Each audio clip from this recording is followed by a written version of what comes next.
This week we start off the podcast with the Elite 8 roundup of the War of the Gods Week 2. Week 1, Smeej ended up taking it down, getting a cool 200 points. Would he be able to repeat? Would Nyx and Silvereye have something to say about that? We'll see. We start off in Losers Bracket with Biohazard and Hero Killer Stained.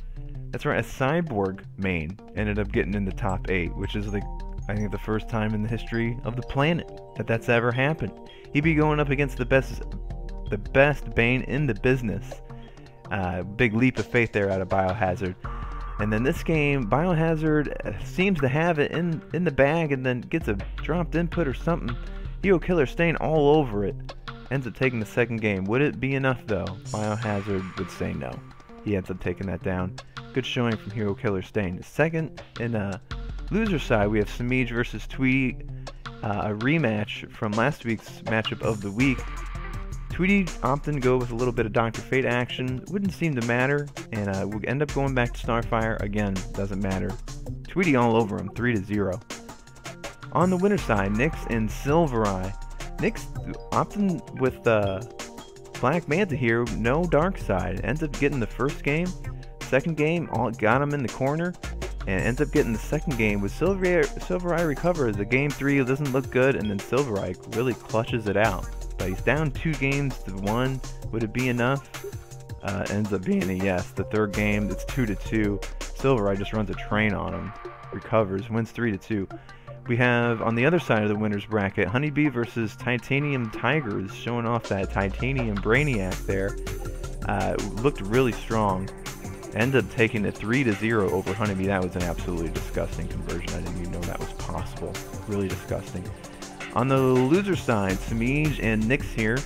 We have Smeej with an absolutely disgusting reactionary meter burn back 3 towards that interactable. Ends up getting the first game. Nyx takes the second game, and then a rare character switch out of Smeej goes with Poison Ivy's supposed bad matchup for Black Manta. Ends up taking that one.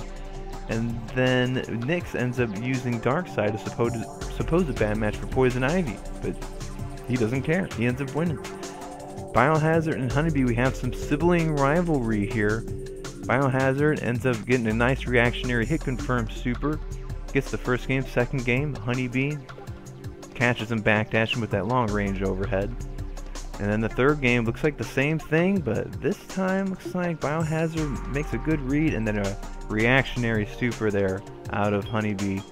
And a great catch with a shark attack on the backdash there out of Biohazard. And would he be able to do it here? And then another reactionary super, and almost identical to game 3, another shark attack. So Biohazard showing that he's going to bring it home for the family. And then in the loser side, this happens. Ah! Oh my goodness, it killed! Mr. Aquaman with the commentary, great stuff. Would that be enough to make the difference? Turns out it was, because Titanium Tigers ended up taking it 3-2 in a very close set. Over on the loser side, Biohazard back to using Bane against last week's champion. Takes the first game, takes the second game actually. Is a sit back, react. Oh my! Biohazard just getting better and better with Bane. Absolutely ridiculous stuff. And ultimately, he does it. He takes down last week's champion in Smeej, and then the losers finals, Biohazard versus Silvereye. And Silvereye looking pretty strong, but Biohazard coming back. He ends up taking out the second game, tying up 1-1. And then Silvereye with a switch to Batman, a great character, ends up taking him out there. Biohazard with a switch, but Silvereye really looking strong. And then would Silvereye be able to come back to win 2 sets in a row against Titanium Tigers? This next hit is going to be able to kill for either character. Oh, that was so smart, but is it gonna be death? No! That's gonna cost him everything! Oh no! Silvereye resetting it and then coming back. We have a Joker out of Titanium Tiger. Gets the first game. Would it be enough? Silvereye says absolutely not. Look at this disgusting sequence that he has here in the corner. Gets him in the corner, does a fake cross-up. Titanium blocking the wrong way. Then he catches him overhead. Then does a real cross-up. Just absolutely disgusting. Is Silver Eye going to make the comeback from losers 2 sets in a row and gets him out of the air? Silver Eye, you're week 2. Silver Eye, your week 2 War of the Gods champion. We'll see what happens next week. There you go, everyone. That's a quick wrap-up of what happened last week in War of the Gods. Those points at the end, I'm not even sure if that's a cumulative or if that's just the points that were dished out that week. So you've been saying it for a while, and I've just been nice, but now I'm going to blow you up. It's cumulative, not accumulative. Cumulative. There you go. Thank God. Wait, no, it's a cumulative. No, it's cumulative. There's no What? Really? Yeah. No. Yeah. What's a cumulative? That's a word, though, isn't it? I don't think so. Hold on. A cumulative. We might have to edit this part out. No, it's to there. prove you wrong. Yeah, cumulative is a thing. Gathering or growing by gradual increases. Yeah, I'm right. Get out of here. Well, I'm going to blow you up. Cumulative is when it increases in quantity over time. That's what this says. They might mean the same thing. Hold on. This might be a, flammable and inflammable type situation. Okay, so cumulative is increasing or increased in quantity, degree. It's literally the same fucking thing. Okay, so this is a flammable, inflammable situation. We're both blowing each other. What a great way to start off the show. I think I offer a my bad. We'll move on. Now to your point, I do agree the point system doesn't seem to make a whole lot of sense to me. First of all, I should say, welcome to the Slips and Hippo Show, Episode 3. I'm King Hippo. Oh, yeah, I'm Slips. Whatever. Okay, but you already knew that. Yeah, the points thing is weird, because if you go on Smash GG, where the bracket is, for folks at home who don't know, Smash.gg is like a specific website made for hosting tournament brackets. It was originally created for Smash, and now it's taken over pretty much the entire FGC at this point. They have a points listing on there that seems more accurate than the video that we had, which is the graphic they show at the end of every War of the Gods. I'm at a loss. Slips, what do you think? I have no idea. I don't know what's cumulative. I don't know if it was points dished out during the week. I don't know. We should hit up Mr. Aquaman or something. Yeah, maybe. I don't get it either. Hey, maybe if someone is on TYM or something and understands this, and we're dumb, because we could be dumb. We're very strong through that cumulative conversation. It's very possible. Yeah, look at the intelligence you're looking with here. Yeah. So, if you want to blow us up, feel free. Yeah, like that would be nice to know what the cumulative cumulative points are. So, I mean, that should be like a week-to-week narrative for people to follow. Right, because I mean, I don't know what's going on. It's going to get real tight towards the end too, because that's what you want to focus on. Especially at that bottom, like is it the top 12 that make the finals, or is it top 8? I thought it was top 8. Really? So yeah, that 12 through 8 spot is really going to be juicy. Pretty so critical, yeah, it's really nice to know like what the cumulative points would be. Yeah. Maybe someone can get some clarification on that. Maybe even the accumulative points. Oh man. Extra syllable. That's a good effort when you see. That's why I used accumulative, because I put forth the effort there. Yeah, I got some energy in this piece. So what you're saying is the more syllables you say in a sentence, the smarter you actually are. Oh yeah. Well, no, I shouldn't say smarter, but it shows your laziness level. I'm a little more active. I see. There you go, folks. There's other examples, but I can't think of them. Exactly. So that was War of the Gods top 8 little recap there. Pretty interesting week, all things considered. So we had a different champion this week, obviously. I think Samij ended up taking 4th. Yeah. Yeah. And then we had Silver Eye 1. Silver Eye got top 8 last week. I want to say he got 3rd, maybe? Yeah. Yeah. That would require me to watch the video, and I'm not going to do that. So we had a pretty good week as far as gameplay. There were some really interesting additions. Obviously, we saw Hero Killer Stain, which you can say that name if you want, but he's from my local scene. I always knew him as Flacco. Yeah, I played him. yeah, I'm just gonna say that from now on. His Cyborg is. He's always played Cyborg as far as back as I can remember when the game came out, so that's cool to see. The Cyborg's good. Yeah. He's very annoying. He's really good. I mean, I played him just at the. I used to play him like when the game came out too. And the thing that I think I've noticed most is he's gotten really good at that damn grapple. He's got like setups for the grapple. Oh, he's using it constantly, yeah. Yeah, he's really good with it now, and he's good on mixing up like grapple, and then he'll do a down shot, and then sometimes a horizontal meter burn or a down meter burn, like, and then sometimes he'll just drop down and do nothing, or he'll drop down with a down two. God, I hate it. It's so annoying. But yeah, he looks pretty strong. He looks pretty good. Yeah, I think he went up against Bao, and it's not that the games were blowouts necessarily, but experience definitely pays a lot of the way. He got caught with that unclashable stuff a lot. That's what I mean. Yeah, we didn't even get to see clashing a lot. I mean, between the projectiles and like the Venom level 3 stuff, we weren't going to see much clashing to begin with. But I mean, you can see though. I've always thought Cyborg's a little underrated. Like, just as far as with the new down fireball and the up fireball, it really helps him control more space than he ever really did before in Injustice 1. And in Injustice 1, obviously his big problem was his damage wasn't that good. And he kind of had a dead spot as far as jumping. And they kind of helped to try and take that away. And then they've also given him, obviously a trait that's not the raging shits like it was in the first game. This trait's really annoying now. Yeah, where he had that healing thing, and now he's... that sucked. Now he's got that drone, comes out super fast. That's really good. Because it sets up so much for him, like offensively and defensively. Because it sets up him running away, and it also sets up him just going in on you. It's so I hate that thing. Yeah. So the matches where he's gonna kind of close the gap, like he can do pretty well with that drone now.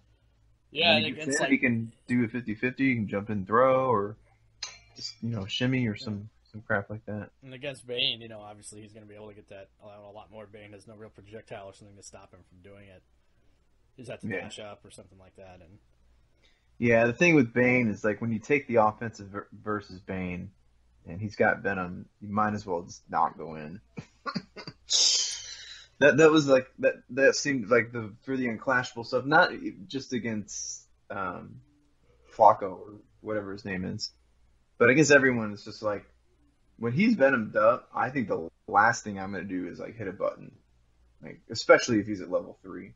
Like I will just sit there and I'll take a throw or two, because it seems like there's nothing worse than taking that unclashable damage and eating fucking 70% life. Oh yeah, because if you think about it, and I guess we'll pivot now to Bane, because Biohazard had a pretty good week. He ended up getting third. His Bane's getting even better and better and better. Yeah, he used Bane for the most part. I think he had one switch. He used Black Manta against Honeybee, and he used Black Manta against... Oh, damn, I mean, it was just now in the video. I think he tried to get Silver Eye just to, a losing effort. Yeah, it was Silver Eye. I don't know why he didn't use Bane against Silver Eye. I guess Hellboy and Batman? I don't know. I have no idea. He overcomes bad matchups with Bane with... I don't know why Hellboy and Batman would be any different, so that's kind of weird, but... Whatever. It's not like he did. It's not like his Black Man is bad. No, he's pretty good with the Black Mana. That's my advice against I mean, this is just me. Like I said, I'm a blithering idiot. But against Bane, when he's juiced up, and he's got 2 bars. Man, just take the throw. Well, if you think about it, the risk reward is a lot better because the grab doesn't do as much damage. Anymore. And then you have options after he slams you too. Exactly. Whereas if you try and squirm and he hits you with that bounce cancel shit, you're just dead. You're just done. Like Magneto in the X-Men arcade game. You are dead. I guess all I hear in my head every time he gets a back to that low stomp, and it's just like, oh, here it comes. That thing hurts. Yeah, exactly. Yeah, it's juicy. I always think of, it's hard for me, especially I imagine it must be hard for you to think of Bane and not to think of him in Injustice 1. Oh, he was so funny. I don't know. Funny. God, those were great days. Yeah, because obviously you played in GGA, you had Max. Those were some of the funniest days when 16-bit would rage about Bane. Like Max's Bane, he's using Catwoman. Oh yeah, I mean the rants. You'd hear the rants. Yeah. Because I mean Bane was It was a bad match for sure. It was, and we actually saw that matchup play out again. That's right. In top 4, we had Smeej versus Biohazard. It was Bane versus Catwoman. And we actually pulled that clip for our match of the week. And I'll take a break for a second. We're going to throw that clip right now. Match of the week for week 2 is the losers semifinals match between Biohazard and Smeej. Game 1 is going to be defined by Biohazard's excellent use of Bane's back forward 2 elbow drop. Notice he goes for it here on block, but where he actually recovers is way different than visually it appears, which means Smeej goes for a forward 1, but he only can get Bane to block it. He goes for it again on whiff, but his entire follow-up string doesn't hit, which leads to a big scramble situation where both players are trying to take advantage of the chaos. Smeej gets hit with an anti-air, and now he's trying to be careful of that elbow drop, but he's not looking for the low, and before Biohazard can go, oh yeah, he's taken game 1. Early on in game 2, Smeej gets hit with the elbow drop, and we're going to watch his life bar, which appears to be nearly full, but after one elbow drop, he makes one bad read, and now Biohazard's taking full advantage. Taking him down and now going for a jump splash, trying to force a mistake, and that mistake comes with that input error from Smeej, and he's just lost his whole life. The power of Bane to change a game around in just 10 seconds like that. A couple seconds later, you can see the bottom half of the screen here where Catwoman normally controls her with her jump 2. Doesn't work against Bane. An anti-air grab, Biohazard resets the space and does it again. Smeej now really has to think about how he's going to approach. He can't use his jump. Tries for the ground approach and it doesn't work. Now he still has the jump option, but now he's going to jump back and see if he can force Bane to make a mistake. Doesn't work. He gets hit out of it and loses his clash. Tries for it one more time, but now gets hit by the Raging Charge. Excellent adaptation from Biohazard. In game 3 here, got Smeej has Bane down on his back, and look at that clean backdash to avoid the wake-up Venom uppercut. Backdash is having vulnerability, and that's what they're there for. Smeej believes one good read deserves another, and there's another backdash whiff punish. Excellent work from Smeej. Great defensive play. Now late in game 3, both players about even life, but notice Catwoman still has her clash, and Biohazard does not. He's going to land this Bane Bomb, but he's now given Catwoman a full bar of meter, which means she can take her life back, and Biohazard has to stop that clash. And he does with a meter burn back 3 that is unclashable and takes a huge chunk of life. He makes another excellent read on a back jump with the Raging Charge with level 3 Venom, which takes so much life that the clash never comes into play. So Smeej, the previous champion, is eliminated, and your winner is BC Biohazard. And there we go. Biohazard taking it over Smeej 3-0. Pretty dominant, Yeah, that is kind of surprising. Smeej is freaking hard. It's hard to beat him at all, much like 3-0. You don't see that happen against Smeej very often. No, you don't. And obviously this was a good showcase for Bane. I think that match in particular shows a lot of the ways how he's different from Injustice 1, but how in the ways that gives him strength instead of makes him weaker. Because obviously you could go down the list of, well, Bane is weaker because, Venom Uppercut Meter Burn is not, a thing anymore. And at least as it was in Injustice 1. His damage is, slightly lower. This, that, and the other reason. Oh, the overhead, isn't safe anymore. The back forward 2. But then you look at this match, and it's like, okay, so now he's doing that elbow, and like I pointed out in the video, like, it's like minus 20-something or whatever. But where he retracts is not where he looks like he would. Like, he gets back up and moves backwards, and he's super low to the ground. So it's like, you would see Smeej was going for forward 1, but either the first hit would hit and the rest of it would whiff, or he'd just block it because it didn't hit in time. And I think that's pretty common across the cast. Yeah. Yeah. One of the best things about Bane in the first game was the back forward 2 was safe, and safe armor. Like, that's cheap. And he didn't have any safe armor in this game, and that was kind of one of the big drawbacks. Right. And the elbow is unsafe if you block it. If you end up blocking it like at point blank, like everyone can punish it pretty easily. But there is a spacing to where, like, it just hits late in the animation, and you just can't punish it. So that, like, max range down 1 into elbow drop, that's cheap as hell. Like, because I don't think you can punish it. It's a very good medium in between what made him so stupid in the first game. Well, really the meter burn uppercut was what really like tipped it over the scales in the first game. But like this is like kind of paying homage to like one of the other things that made him so good in the first game was safe armor with backboard too. It's like he kind of has it, but he kind of doesn't, and it's kind of a very good way of kind of balancing him out. Like just that he's good. He's either super good if he has safe armor, and he's obviously not that good if he doesn't have safe armor from what he's been before the patches and everything. And now we kind of got an in between, and he's kind of in a pretty good spot. It's kind of like the whole game right now, really. Yeah, well, I mean, the thing about the elbow too, a lot different than the double punch, which is what his Justice 1 special was, is that it's going to hit jump backs and backdashes way easier. Yeah, it's got a big hitbox. Yeah, he leaps up and he drops it down. And it's a hard knockdown. That's true. It's a splat knockdown. Yeah, the other one was not. That's true. So he gets at least a walk up because his walk speed's a lot faster too. Yeah. At least a walk up into something. We saw the elbow in the first game, especially coming to play, where you're looking for the elbow and then you get hit by that down one basically, and that's what he wants to do. And you also saw when he's looking for that overhead now, he's throwing in the grab, about the same range. You got to react to either or. And even if you jump back on his grab most of the time, you're probably not going to punish him. He recovers quite quick. Yeah.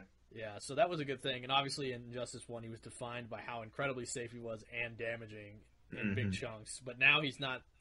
He still is damaging, but it's not in safety anymore, like you said, with the elbow being easier to punish punishable in general. He's got to be smarter about it, yeah. Venom uppercut. Before it was just derp it out, like almost no reward or no consequence. Like you had to guess on which safe armor move he was going to do. Which one? Yeah, exactly. That's what it was. Yeah. It was which one was coming. And if we neutral jumped, the grab or we got a read on it, you were going to hit him anyway. So right. So it was tough. And also in that game you couldn't delay your get up. So if he landed the Bane grab, he was gonna get a free back two or whatever it was, and there's nothing you could do about it. The backdash was really broken in the first one too. And the backdash was really good, yeah. And so then also we see in the second game we saw a lot of his much better anti-air grab. Is it better? It is a little bit better. I think it hits a little faster. And I don't even think in the first game it was necessarily that bad, but I mean, when you have Meter Burn Venom Uppercut, it's so good. His down 2 is really good too. His down 2 is good too, not only as an anti-air, but on the ground too. Because obviously it ticks into command grab on block. The good thing about the command grab is it's going to, for Bane, like for sure it's going to be both her jump 1 and her jump 2 with the whip. And that's kind of like I think we touched on it last week, is there's like a sweet spot where you're not sure which ones she's going to do, and it's kind of hard to anti-air her. Whereas Bane has a freaking air grab that snatches either one of them out of the air. Yeah, so between the armored options and that, it seems like he's got enough to make her stay on the ground. And Bane is not perfect, but I would say when he's on the ground, he's got really long, he's got good range. That overhead, it's super safe, and yeah, it was a bad matchup in the first game, and it still might be a bad matchup. Yeah, it's tough to say. Obviously Catwoman has a lot more strengths in that, than she did before, but it might be. I mean, it looked like it was pretty clean. Just I wasn't really sure of a whole lot he could do to stop what Bane was doing. I was surprised that he didn't pick Poison Ivy against Bane. He picked Poison Ivy against Nyx. Well, against Black Mana. I wonder if that's just a different. Because, Bane, you got to imagine, he's going to block one of those Poison Ivy drills, and he's going to dash, and his dash goes so far that, he's probably just going to be in pretty quickly. And once he's in, I mean, Poison Ivy's wake-ups are really bad. I mean, they're serviceable. She's got that, the one that smacks you with the 2 bolas or whatever, but it's not great. I imagine she can't keep up in damage, with her little hits here and there, to when he comes in with full bar meter and he does meter burn back 3 something. I don't know. It's interesting. Yeah. Maybe Samir just isn't quite sure on the Bane match. Maybe he's just still. I mean, how many people play with Bane? Oh, thousands. Exactly. You're gonna play against one good Bane probably ever in your life, and it's gonna be Biohazards. That's so. True. That's probably a thing where he probably is not even really sure what the matchup is, and maybe he'll find out that Catwoman Bane's tough, and maybe he'll go to Poison Ivy in the future. But it was interesting. Samij versus Nyx, like that's a little more known that Ivy does good against Black Mana, and he went there. He went to that route fairly quickly. Yeah, I think as Manta, with Catwoman, obviously you don't want to play in a Manta's game, which is what he's going to walk backwards, and Catwoman has to, and now you get Poison Ivy who wants him to do that because when she has more room to play, obviously, and also one of Black Mana's greatest assets is his chip. She can negate that with her bark skin. And just, I don't think in general has a lot of ways to stop her from just getting out, was it Yoshi or whatever they call it, the trait. He's got to teleport. Well, he's got to teleport, but imagine, if you're looking for the vine drill and you throw it out, you're going to miss it because his teleport's not the fastest either. Maybe Shark, the Shark dive or whatever. I think Black Mana could do good. I play against Poison Ivies with Leonardo. That's true. Do you like that match? It's not horrible. Like, it sucks, but it's not. I don't feel like whenever someone picks Poison Ivy, I don't think, oh shit. I'm like, oh okay, all right, let's see what you got. I don't know. Maybe I haven't played a good one. Well, one of the nice things about it, is even as Leonardo, you're going to be able to jump in on Poison Ivy for the most part. That's true. I do have some good aerial stuff. Her anti-air is just not strong. She has some ways to, obviously she can make up for it with certain moves, but it's never going to beat, a good grounded anti-air. She just doesn't have it. So you take advantage of that, I imagine, with any character. She doesn't seem...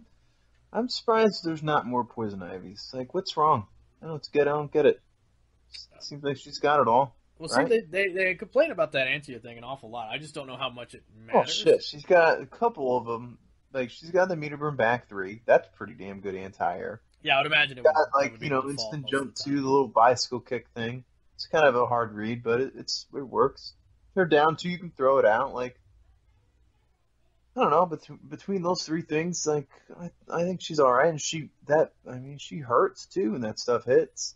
Well, one of the most recent changes was that they gave her down 1 into Vine Drill, which was not a thing before. Yeah, that's cheap too. She didn't get a down. These are good. They didn't get a down 1 special. Yeah, she's good. Her back 2 is good. Like, yeah, I think obviously she would just, because she's so specialized, she's going to run into wacky matchups that just, I don't know what you do about a Blue Beetle. Or, any character like that can stay in the air, like Superman, and fire down upon you, and then she can't really do much back. But, I mean, even then, people have toughed out matchups for years and years and years, so I don't know. She just might be, I mean, again, we have to think our player base isn't the widest. Yeah. So you're really not going to see... A lot of people have been weeded out. Yeah. Weeded out, was that intentional? Oh, wow. No, that's a good pickup there. Yeah, that's pretty good. Yeah, so, and obviously another interesting character that we saw was Brainiac from Titanium Tigers. Almost took the tournament, really. And he thrashed Honeybee in winners. Yeah, it wasn't even he close. really did. Brainiac, he's another one where he's good. So many good characters, man. The nice thing about Brainiac that's what's crazy. It's just like there should be more people playing the damn game because there's a lot of untapped shit that has not really been like explored. Yeah. And there should be like a killer Ivy main that can win those bad matchups and stuff like that. I don't know. And then but Brainiac's another one where it's just like he's got stuff like I don't know. Like who beats Brainiac that bad? I don't know. He should be doing pretty damn good. And he was. I mean, we see a few of them here and there and they're good. Well, the nice thing about Injustice 2 as opposed to the first game is I think most characters now, with maybe a few exceptions, maybe even not anymore, that they have a game plan that's just kind of, this is what they do, is very autopilot, and you kind of have to think of something to stop it. And I would say there was only a few characters I can think of, like maybe like Raiden, who can't do that very well, or just can't enforce that very well. But most characters, like, okay, let's say like Harley, for example. A lot of people think Harley's pretty bad. But, I mean, at the same time, you know, you got to wade through her annoying stuff, and her damage is really big. Something you have to think about. I don't really see what the problem is with it. Joker's the same thing. You know, he's might not be that threatening, but he does the damage to back it up. A lot of characters before in Injustice 1 they couldn't do very good damage, or their game plan was brutally flawed in some way, but not really the case anymore. And with Brainiac, obviously, you see that his dive kick is his game, and it's cheap. The guessing game on block for it. Obviously the main tactic is that you're going to do dive kick, and you have to make the choice to whether or not to try and interrupt the overhead follow-up from the meter burn or just wait. But even if you wait, I mean, it's pretty safe.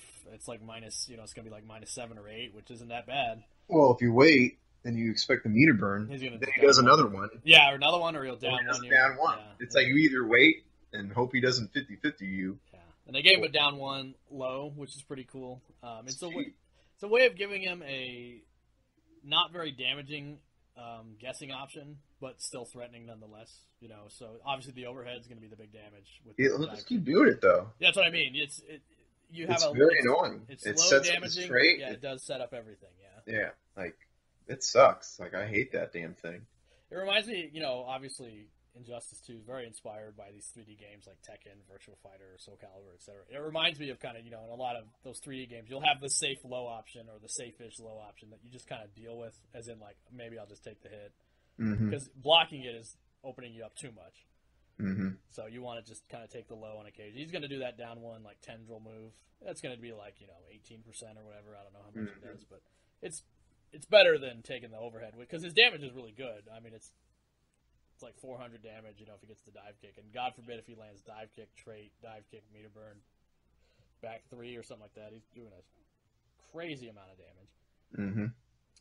His wake up is actually really annoying too, because it's like, it is not invulnerable fully. But, considering the fact that you can change your own wake up timing, and it just juts across the screen super fast. I hate that damn thing. And it's huge. His whole body is the hitbox, so it's like, jumping over it can be difficult. Because the only way to really punish it is to stuff it. Or use a meter burn like back 3 or something. Yeah, because again, it's one of those moves that's a spacing dependent. It can be safe. It's like you can't really neutral jump it. Yeah, you can't really neutral jump it. He goes across the screen. You block it from too far, you're not going to punish him on block. You can't block it if he's got a bar meter, because then he can meter burn it to be safe. Yeah, he could even just take the risk out completely and just meter burn it to be safe. I hate that wake up. And you see Brainiac just abuse it. I mean, it takes a lot to get a Brainiac to stop waking up with that. Right. You got to make him stop. And that's the tough part. I mean, especially in online when you got to, time it a little bit. It's hard to stuff. It's tough. Yeah. I've practiced it, and I think I'll have it down. Then this might just be online, but then I'll play online, and I'm just like, God damn it. I'll lose so many games, like, just trying to fucking stuff it. I'm just like, man, I'm better off just meter burn back 3 and shit. Yeah, might as well at that point, yeah. So we saw him go up against Silver Eye, and obviously, a character who is equally as mobile in Hellboy. And his anti-air, with that grab and stuff like that, is way more solid than having to guess on a down 2 against Brainiac. So we saw that was coming into play a lot, where he just couldn't catch him. And obviously, Hellboy's gunshot is hard to jump over, especially Brainiac, who has a slower jump. You're just going to get hit a lot of the time, or trying to get trait to come out, because Brainiac has a fireball of sorts, but it's not traditional fireball. He's going to call it, and then he can hold it, but calling it takes time, and it's not something you can throw out all the time against Hellboy, who's just hitting him with gunshots. And the up gunshot obviously covers a great angle. Well, what makes Brainiac so interesting is he's going to do that jumping around tentacle shit, and it's really annoying. And you do have characters that are pretty good at controlling the airspace, like Hellboy's upshot, Batman's up batarang, air grabs. But if people are concentrating on that, if you're a Brainiac player, then you just call out trait. And then the trait sets you up for coming in on the ground. Yeah, well, that's what that's there for. Is basically to set up his offense, and they've buffed it. I mean, when the game launched originally, he would lose it on hit, it would go away. I think he would lose it if he blocked something, right? Or if he blocked, yeah. I believe if he blocked something or he got hit, it went away. That was kind of brutal. That sucked, yeah, obviously. And so they changed that. That was a good change. Yeah, now you can see you can just use it a lot more often. No, he's just, that one little... How much difference did that one change make? Well, Huge. exactly, yeah. I mean, huge. I always say when you're talking about, balancing is an economy. It's not a hard line of fact. It's not like, you can just change one thing and that's law now. I always thought that was the thing that NRS kind of, they would overdo it sometimes. Like, people would be complaining about a character, and they give them like 4 or 5 nerfs. It's just like, well, you just obliterated them. Or someone would say, like, this character's too weak, and they give them like 4 or 5 buffs. It's like, okay, well, now they're ridiculous. Like, I've always believed in, like, just very gradual. It's like, what's the problem with the character? Like, then if this is the problem, then just give them one tool that negates that problem and see what that does. Because usually, if you solve that one problem, that has a big snowball effect, and they just become great after that. But when you give them like 4 or 5 extra tools along with solving the problem, then they get ridiculous. And I think also it goes back to, we've always talked about the simplicity of, the NRS games being a nice thing, but that simplicity also sometimes can come at a price where we get designs that they may be too simple, and it's really tough. Like Aquaman is a tough balancing act. Mm-hmm. Because we can make his Trident Rush never safe, but at the same time, now he has no safe special whatsoever. Then it's like, okay, we can make his anti-air worse, but at the same time, then he's also really slow and can't reach up to jump 1, so it's like, okay, that's no good. It's a tough balancing act, and he's either going to be like really strong and almost dominant, or he's going to just kind of be whatever. And I think he's good still. He's good. Yeah, I think he's pretty good in spite of everything, but I think they had to make as drastic a decision as like, okay, Meterburn from the Deep does not do a combo anymore. Oh yeah, that was great. You have great to think. change. You have to think way more outside the box than you would. That was the biggest problem, was that damn move. Well, yeah, I mean, he problem in the first game. I mean, in the first game, obviously, yeah, it was incredibly good. I think it even in the first game, it might have hit better as far as going up, because I remember you couldn't jump that thing worth a damn. Yeah, it might have been. Yeah. The fact that he outzoned everyone just because of that damn move. Oh yeah, that was the thing. He outzoned pretty much everybody. Yeah. And in that game, he just won all the trades. His regular Trident Rush was safe against most characters, mostly all, maybe with like 2 exceptions, versus his Meterburn being the only safe one. And the Meterburn one built the bar back on block, if you remember. Yeah, he was out of control. So yeah, it's cool that the game's opened up so much. Obviously we see a lot more characters that are just capable of inflicting damage or having a simple game plan, like Brainiac, like Bane, like Cyborg, and those playstyles are still viable. So we give Cyborg, we gave his Power Fist now launches, so he can get some damage. His damage is now like average, instead of being very below average, unless he can bounce cancel, right? Pretty good considering all the damage he's going to get with the zoning too. Exactly. Even Bane, Bane, they made a pretty conscientious choice to where his normal, like if he's not venomed and he's just doing combo moves, his damage is way better than it used to be in Injustice 1, where his angles to launch for a combo were insanely low just because his Meterburn combos did so much he didn't really need to. But it seems like they thought about that, and they gave him, some additional combo options that he may not have had in the first game. More of the Gods is obviously, every week is a fun way to just kind of see how the meta is shaping out, because it is high-level play. It's something that changes week to week. You can see it evolving before your eyes, and that's why we cover it. I think that's why it's important. Oh yeah, it's week to week. Yeah, you get to see what the top players are doing, how people are adjusting. Who ended up winning? Silver Rod. That's awesome. Congrats to him. That might be his first. He's like a player who like I've played him like online just randomly, and I'm just like I can barely touch this dude. I don't understand how this dude doesn't win. So, I mean, when I see him, when I hear he wins, and when I saw it, I was like, well, honestly, it's overdue. Long overdue. I mean, he's using Hellboy and Batman, and he's good. That's a strong recipe of winning. Yeah, that's strong player using good characters. That's the recipe. Yeah. Been doing it since time immemorial. Right. So, War of the Gods now, we're going to start featuring that beginning graphic.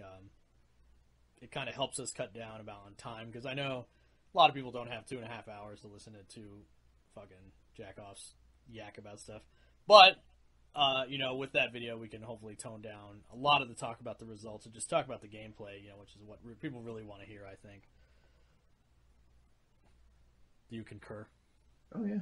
Oh, okay. I think he's drifting off, folks. So let's get to the meat of what we want to talk about here, obviously, is that this weekend is CEO, which is, if there's a big four of fighting game events, that would be absolutely one of them. It's one of the biggest tournaments of the year, run by Alex Bailey in Florida, and it's coming up big. It's on the IPS Pro Tour. It's on pretty much every game. If a game has a Pro Tour, CEO's on it. So this is a big weekend. And we got the pools here. The pools were released earlier this week. Pools night, a time-honored tradition in the NRS community, as you know. Mm-hmm. You know, this is a tournament stacked. Yeah. It's the second year of the game. All the plebs have been weeded out. Now it's nothing but the series. Now it's nothing but pros. You're getting nothing but the professionals now.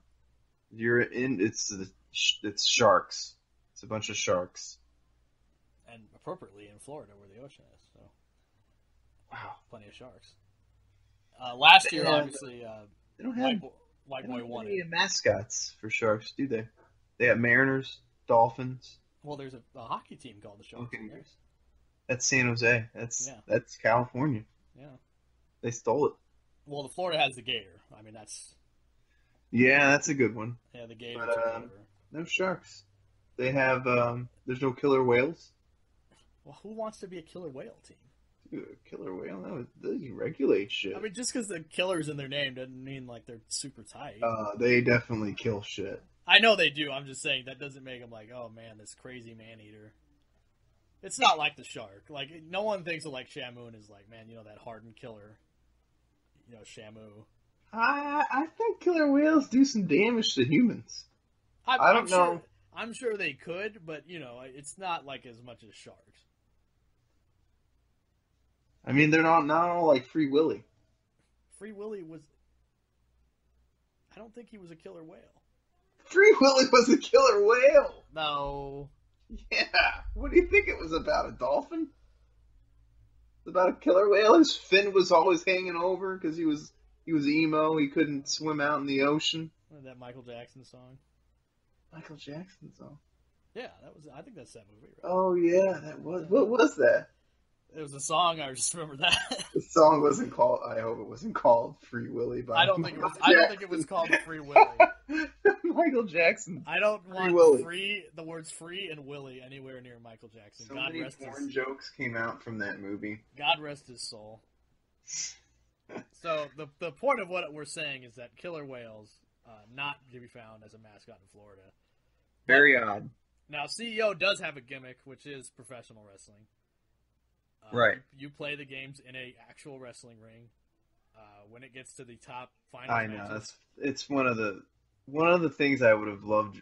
Well, maybe one day, but it's just like, man, that's something. If you're a fighting game player, that should be on your bucket list. Yeah, I was gonna say, going to CEO. I've never even been to CEO because it's so damn expensive to travel to Daytona. Yeah, that's my issue too. It's pretty. But expensive. Man, like getting in there, if you're like. That would be a bucket list thing if you're a big fighting game person. Is coming out to your own music through the tunnel, playing in the ring. Remember, was it Yipes? Who was it that was doing the Stone Cold impersonation? That was K-Brad. Oh, K-Brad, yeah. In fact, it got so infamous. Stone Cold himself on his podcast talked about it. Yeah, that's awesome. And Yipes did an amazing one. So it was Marvel 3. He was going to fight Flocker, and he came out to Goldberg's. Okay. Yeah, and he had guys with him, like Goldberg coming out with security guards. That's awesome. Yeah, that was great. An underrated one is Wound Cowboy, I think 2 years ago. Came out to Ted DiBiase's music. Really? And he had White Boy as his fuckboy, his virgin. It made him hold the ropes open for him. That's great. Yeah, that was the best part. The funniest part is White Boy is one of my favorites. Oh, $1 Million Man. Everybody's got a price for the $1 Million Man.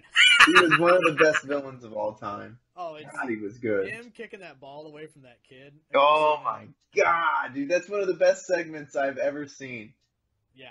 That was gold. You watch it now, and you'd be like, you can't do that anymore. No, you wouldn't be able to mess with a fan like that anymore. Yeah, that was nuts. Oh, he was great. Yeah. Then he became the IRS. God. Yeah, him and IRS. What a great gimmick. I missed that shit. So he came back in like 2012 they did a battle royal of old guys, and IRS appeared to win the battle royal, and then you saw $1 Million Man's music hit, and he came out, and you see he's talking to him in the ring and whispers something to him.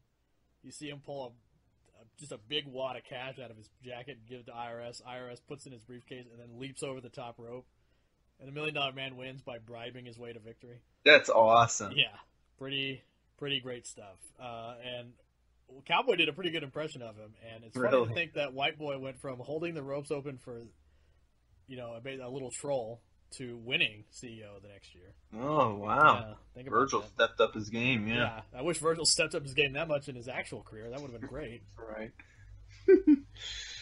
Okay, let's get into the pools. I could talk about wrestling for hours. We could, yes. And obviously this year, if you want to really cover the wrestling part of CEO, all you need to know is that CEO is running a cross-banded event with New Japan Pro Wrestling. I don't know when it's happening, but I know it's happening. It's actually sponsored by CEO, so you can check that out. Wait, really what? Interested. New Japan Pro Wrestling? What? New Japan Pro Wrestling, second biggest wrestling company in the entire world, is running an event that is co-sponsored by CEO. Will feature the IWGP Heavyweight Champion Kenny Omega. Yeah, it's pretty exciting. Oh, okay. Yeah. Cool. I see him doing stuff with fighting games, though. Like, he'll play Street Fighter 5 with, like, some other dude. He was in the Cody trailer. He was Cody. Oh, really? Yeah. That's awesome. Yeah. So, Cody doesn't have his shackles in Street Fighter 5. Well, he's the mayor now. Really? Yeah, he's the mayor of Metro City now. Where's Hagar? He's old as hell. He's retired. Cody was in jail and he became the mayor? Yeah, he got pardoned. Really? Who pardoned him? Hagar. No kidding. Mm-hmm. So he could run the office.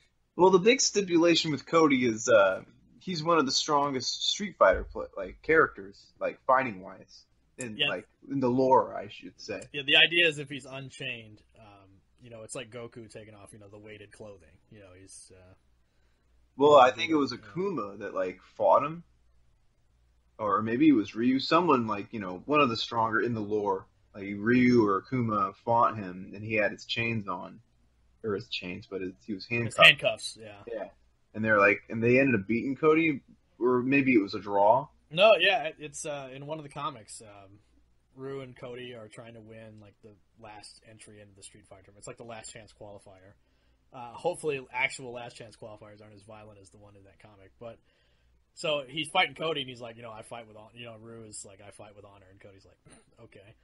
So he breaks the handcuffs on him, and Cody's like, well, that was a stupid move. I trained myself to fight by fighting 30 dudes at a time in back alleys. So he's beating the piss out of Ryu. It's not fair, and the only way Ryu wins is he activates his evil side. Oh, Evil Ryu comes out. Okay, yeah. He obliterates him, obviously, but yeah, the idea is that Cody is.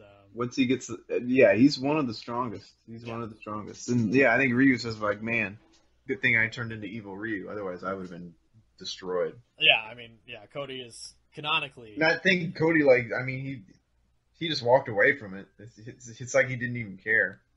He does not care. Yeah, he definitely doesn't care. So we still don't really know how strong he is when those cuffs are off. He better be broken in Street Fighter 5. He looks good. I don't know about broken, but we'll see. Obviously. Anyway, we keep deviating here. Do we? Okay. So Pool A. A1. So it's A1. Yeah. We've got Get Wrecked, strong. Who you beat up on? I beat him a combo breaker. He's still pretty damn good though. Yeah. I'm sure he's going to be a favorite to win this pool. Jacob Blake's in there. I didn't know he played this game. John Nitty, who's been kind of doing better these days with Firestorm. He's getting stronger. Katana Prime, who usually has a pretty good showing. Probably a favorite to take that pool, I would say, at least. Because I think they're using he's going through a character crisis again. He's always going through a character crisis, I guess. Well, he was playing Wonder Woman for a while, and I don't know why that stopped. Now he's kind of on Blue Beetle. And, Harley-ish still. We still see Harley. You gotta commit to something. I think they're using this Combo Breaker 3-out style. Oh, that's great. Yeah. So 3 people are making it out. Now, don't quote me on that, but I'm pretty sure the same teams. I think I've heard that too, actually. The same teams run both events as far as the brackets. It's a guy named Curly W innovated that style. I believe they use it for both. It's good. Yeah. So we got to pick 3. Yeah. Dragon technically is in Pool A1, but he's not going to be there. We'll get to that later. I say, so we have Scar in there too. Scar is also in there, yeah. Scar, I say, wins it. I say Get Wrecked and Katana Prime all get out. Yeah, I mean, there's a couple, mid-level names like King Raj and John Nitty in there. Allegedly, that Legion guy is pretty good too. But I think a safe bet is Scar and either Katana Prime or Get Wrecked. But yeah, those are my 3. It's possible John Nitty gets in there. Maybe Legion. Wait, where's Legion? I don't even see that guy in here. Oh, I see him there. He's right under KP. Yeah. I see. Okay. All right. In Pool A2, got Black Jesus. That guy from the Madonna video? Like a prayer? Is it that guy? Life is a miracle. Yeah, there was a Black Jesus in that, right? That was a great song. Yeah. That's probably my favorite. That's isn't that everyone's favorite Madonna song? God, that song's good. I thought people Like a Prayer? I thought people liked Like a Virgin. I thought they liked the other Like a Virgin. I know, isn't that weird? Yeah. No, Like a Virgin's is kind of like her coming out party. It's like Lady Gaga's Let's Dance. That's how I look at Madonna, it. Before that song came out, Madonna was already a superstar, though. For which one? She had Lucky Star. Oh, Holiday. She killed it. Every pop star now is just trying to have the same effect that Madonna had. That is very true. So Black Jesus is probably not that guy. I should be, So yeah, Black Jesus probably not going to get out of this pool. Black Jesus and Bustin' Ball, like that's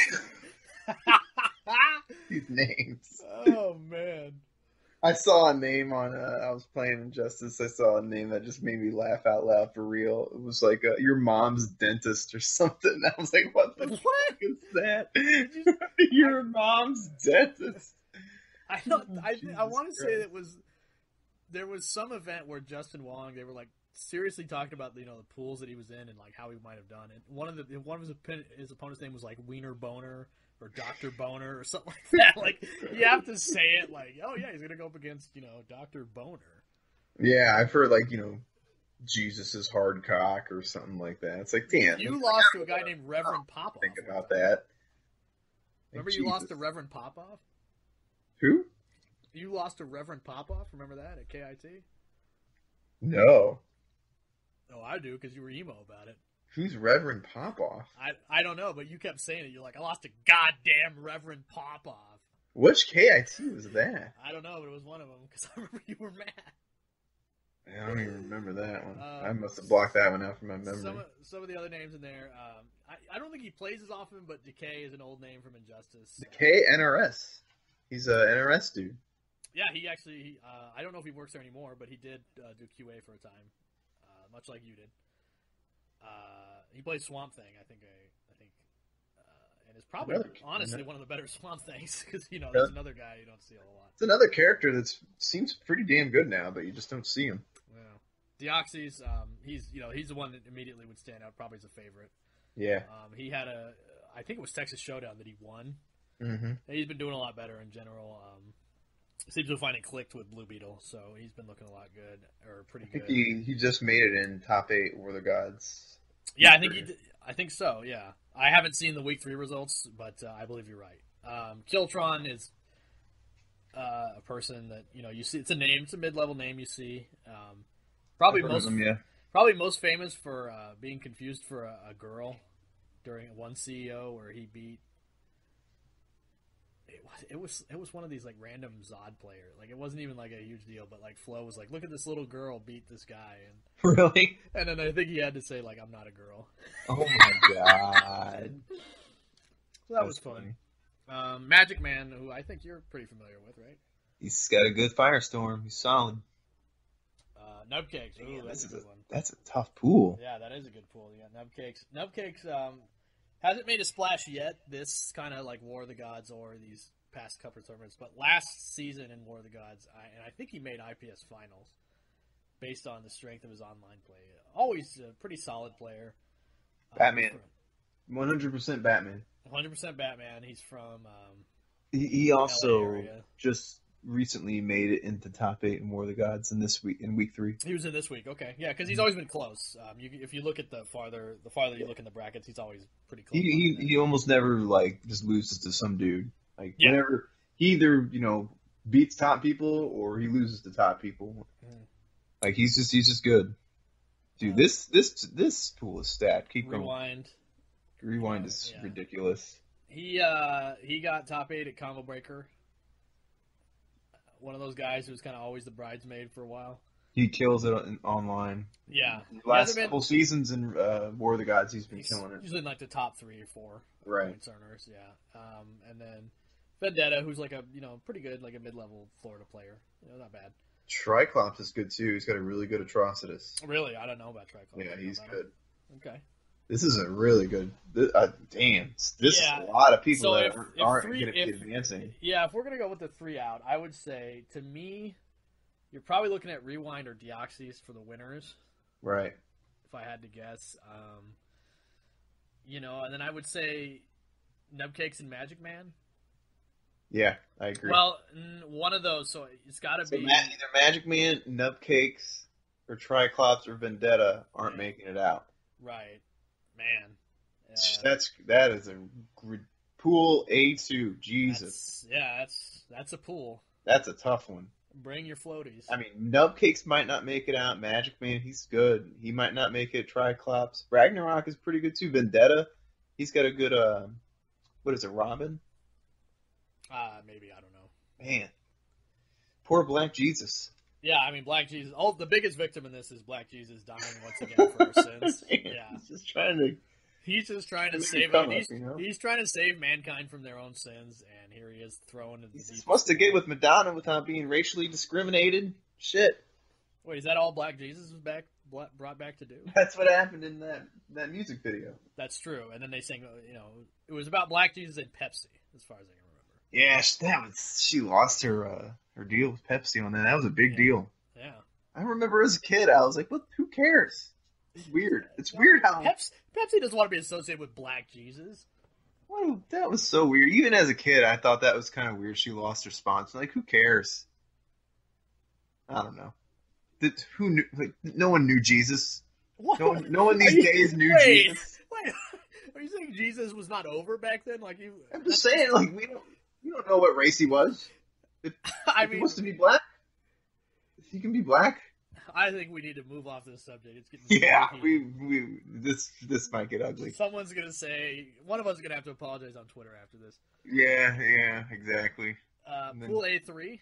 Look at it. There's a guy named Anime Ninja Blade. That's probably one of the best names I've ever heard. That's badass. Yeah. He wins. He's gonna get out. Just give him the pool. The notable standouts I would say are Hayate, obviously, and Samij.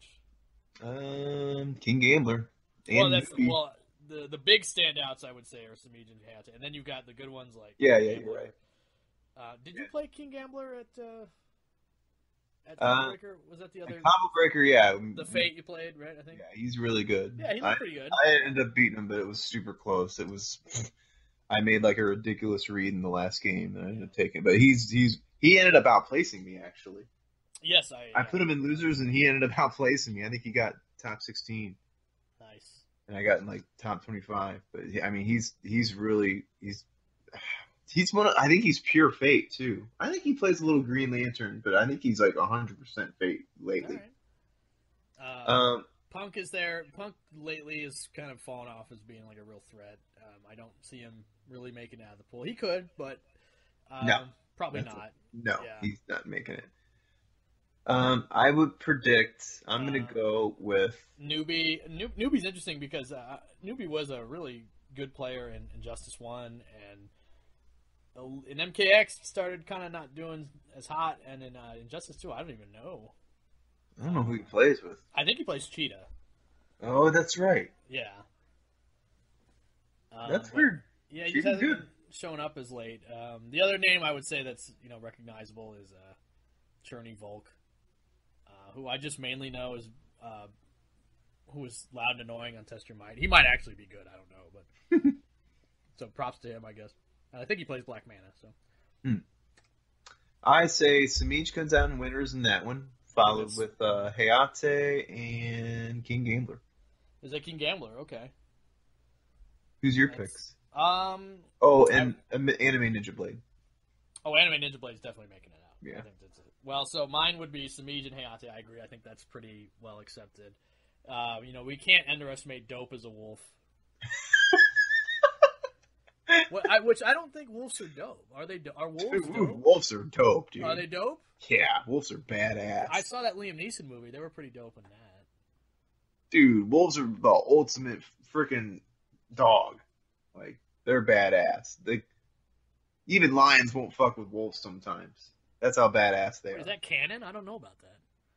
Dude, you get like a male lion versus like some wolves. Like, the lions have got to be like we need to fucking take care of business in order for us to fuck with wolves. Like, well, if you remember in Lion King, the hyenas were seen as pretty. Hyenas are badass, and hyenas and wolves are in the same genus. Yeah. The dog family ain't fucking around, man. Like they can throw down when they need to. They work better as a team, I think. Yeah, so maybe if Dope as a Wolf has if Dope as a Wolf has a pack, then I would say he could make it out, but I don't think he does. So I'm gonna say cool name, but I think he's probably not gonna make it. I'm gonna go with you and say I'm gonna say Cherny Volk will make it out. Okay. I think he could do it. He didn't have a bad showing at Combo Breaker. I believe he got out of his pool there too. So. All right. Yeah. Also, that Blind Bandit is also there. I would think he's got a disadvantage not being able to have the power of sight. Mm. Obviously, I think that's a big sticking point. His name is Mario, and that's badass. So he might. That win. is cool. Another great one I saw is that it's Batman, but his this name is pool Montel has definitely Johnson. won the best name contest. Yeah, I mean his name is Montel Johnson, but not Bruce Wayne. Chicken Joe. I didn't see that, Chicken Joe. This is a great pool for names. I'm used to Batman's name being Bruce Wayne, but his name here is Montel Johnson, so we got a new spin on Batman. Right. Yeah, that's a fun pool. That's a fun little pool. I like that one. Yeah. Okay. Next up, B1. Now. Yeah. Let's see, we got Beyond Toxin. We talked about him on the first episode. He's kind of split in time between Injustice and Dragon Ball, so I'm not sure how strong he is these days. Yeah, his Scarecrow looks okay, but it's not... He's not on point, it feels like. He's not on point, so I think if he's in a pool... I think if he's in a pool that's not full of, at least half full of killers, he can probably get out, but it might be tough. Let's see some of the other names here. We got Ajax, who was last seen in my dishwashing cabinet. Mm-hmm. And in the Trojan War. In the Trojan War, and also in Deadpool 1. He was the villain in Deadpool 1. Right. So he's making a comeback. Buffalo, okay. Buffalo's good. Yeah. Sub-Zero player, I believe. Yeah, Sub-Zero and Michelangelo. Very good Michelangelo. Sub-Zero's one that's fun. I actually think Sub-Zero's, really good. He's good. Yeah, we just don't see him a whole lot. I feel like he's gotten enough buffs now to where he really is just kind of a force, and I think he might have bad matchups, obviously because his style is so specialized, but I don't see why you couldn't go the distance with him. Mm-hmm. So I think Buffalo would be an easy favorite. He almost put Rewind out at Combo Breaker, if you remember. He should have beat Forever King. Yeah. He's someone who's really good. He keeps choking. Yeah, I like Buffalo's play, but that was probably the dumbest round loss I've probably ever seen. Yeah. He can do it. It's just a matter of... The skill is there. Yeah, if he makes winners top 8, I wouldn't be surprised. Yeah. And this one, obviously has the juiciest thing ever. Tekken Master and Tweety are in this pool. Are you serious? They're at the bottom, yeah.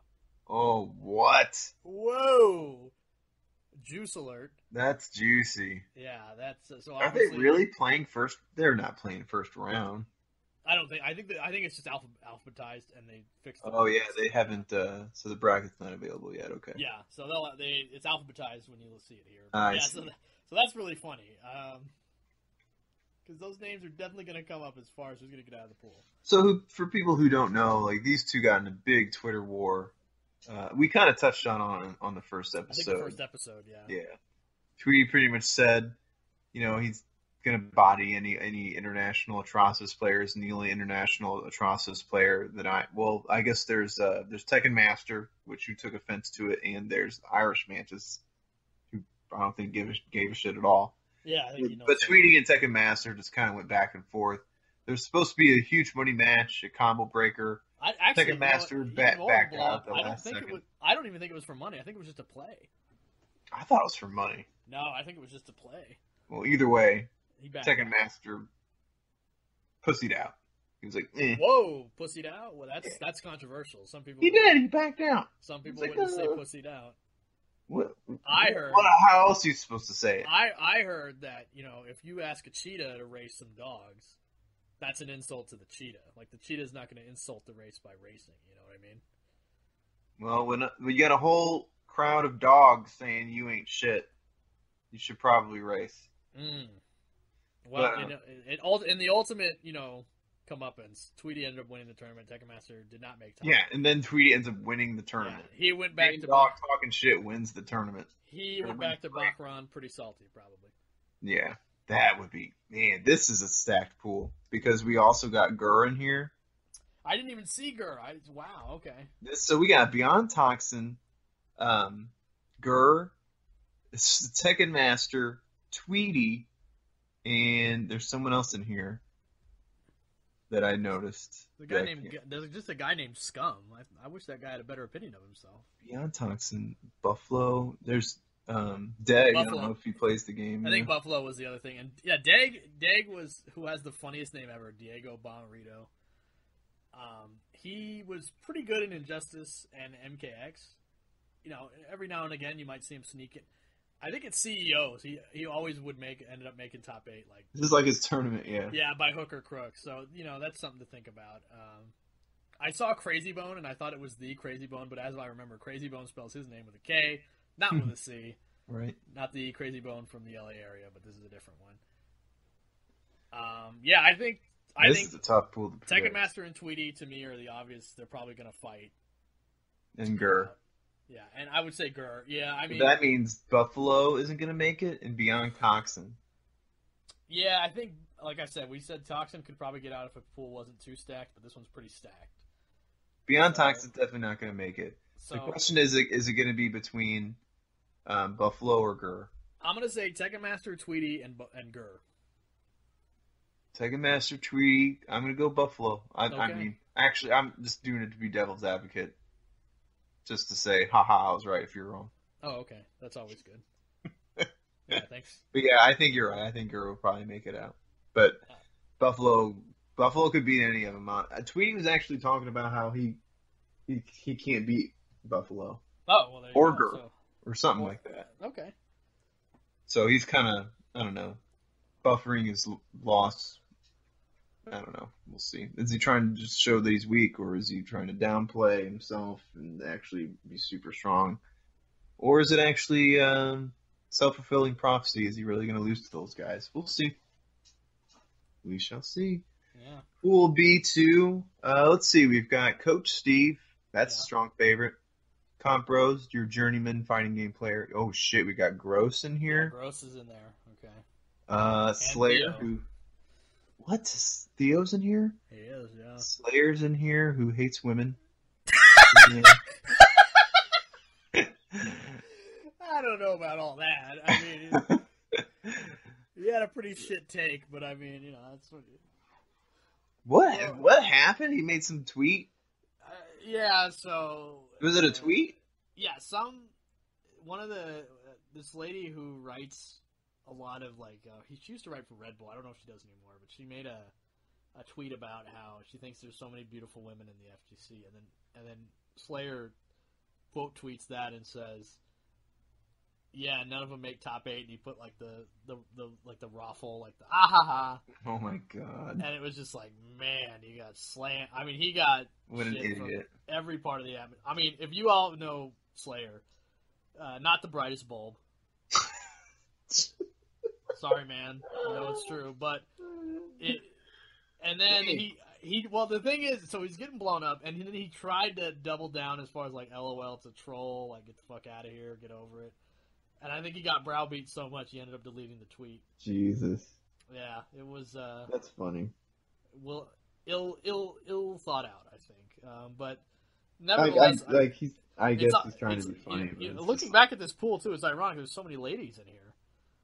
I know Romanova. Yeah, you've got that's Amanda Rose from the Chicago area. She's a cosplayer, but she plays Black Canary, I think. And then you got Lumia, who's from Canada.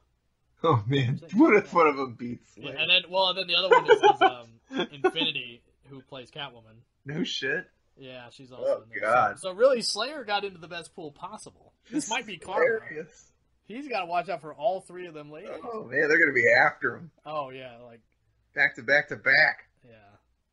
Oh god, that's Amanda, if you're listening, he plays Adam and you play Black Canary. I heard that matchup's good. Body him. Make a point.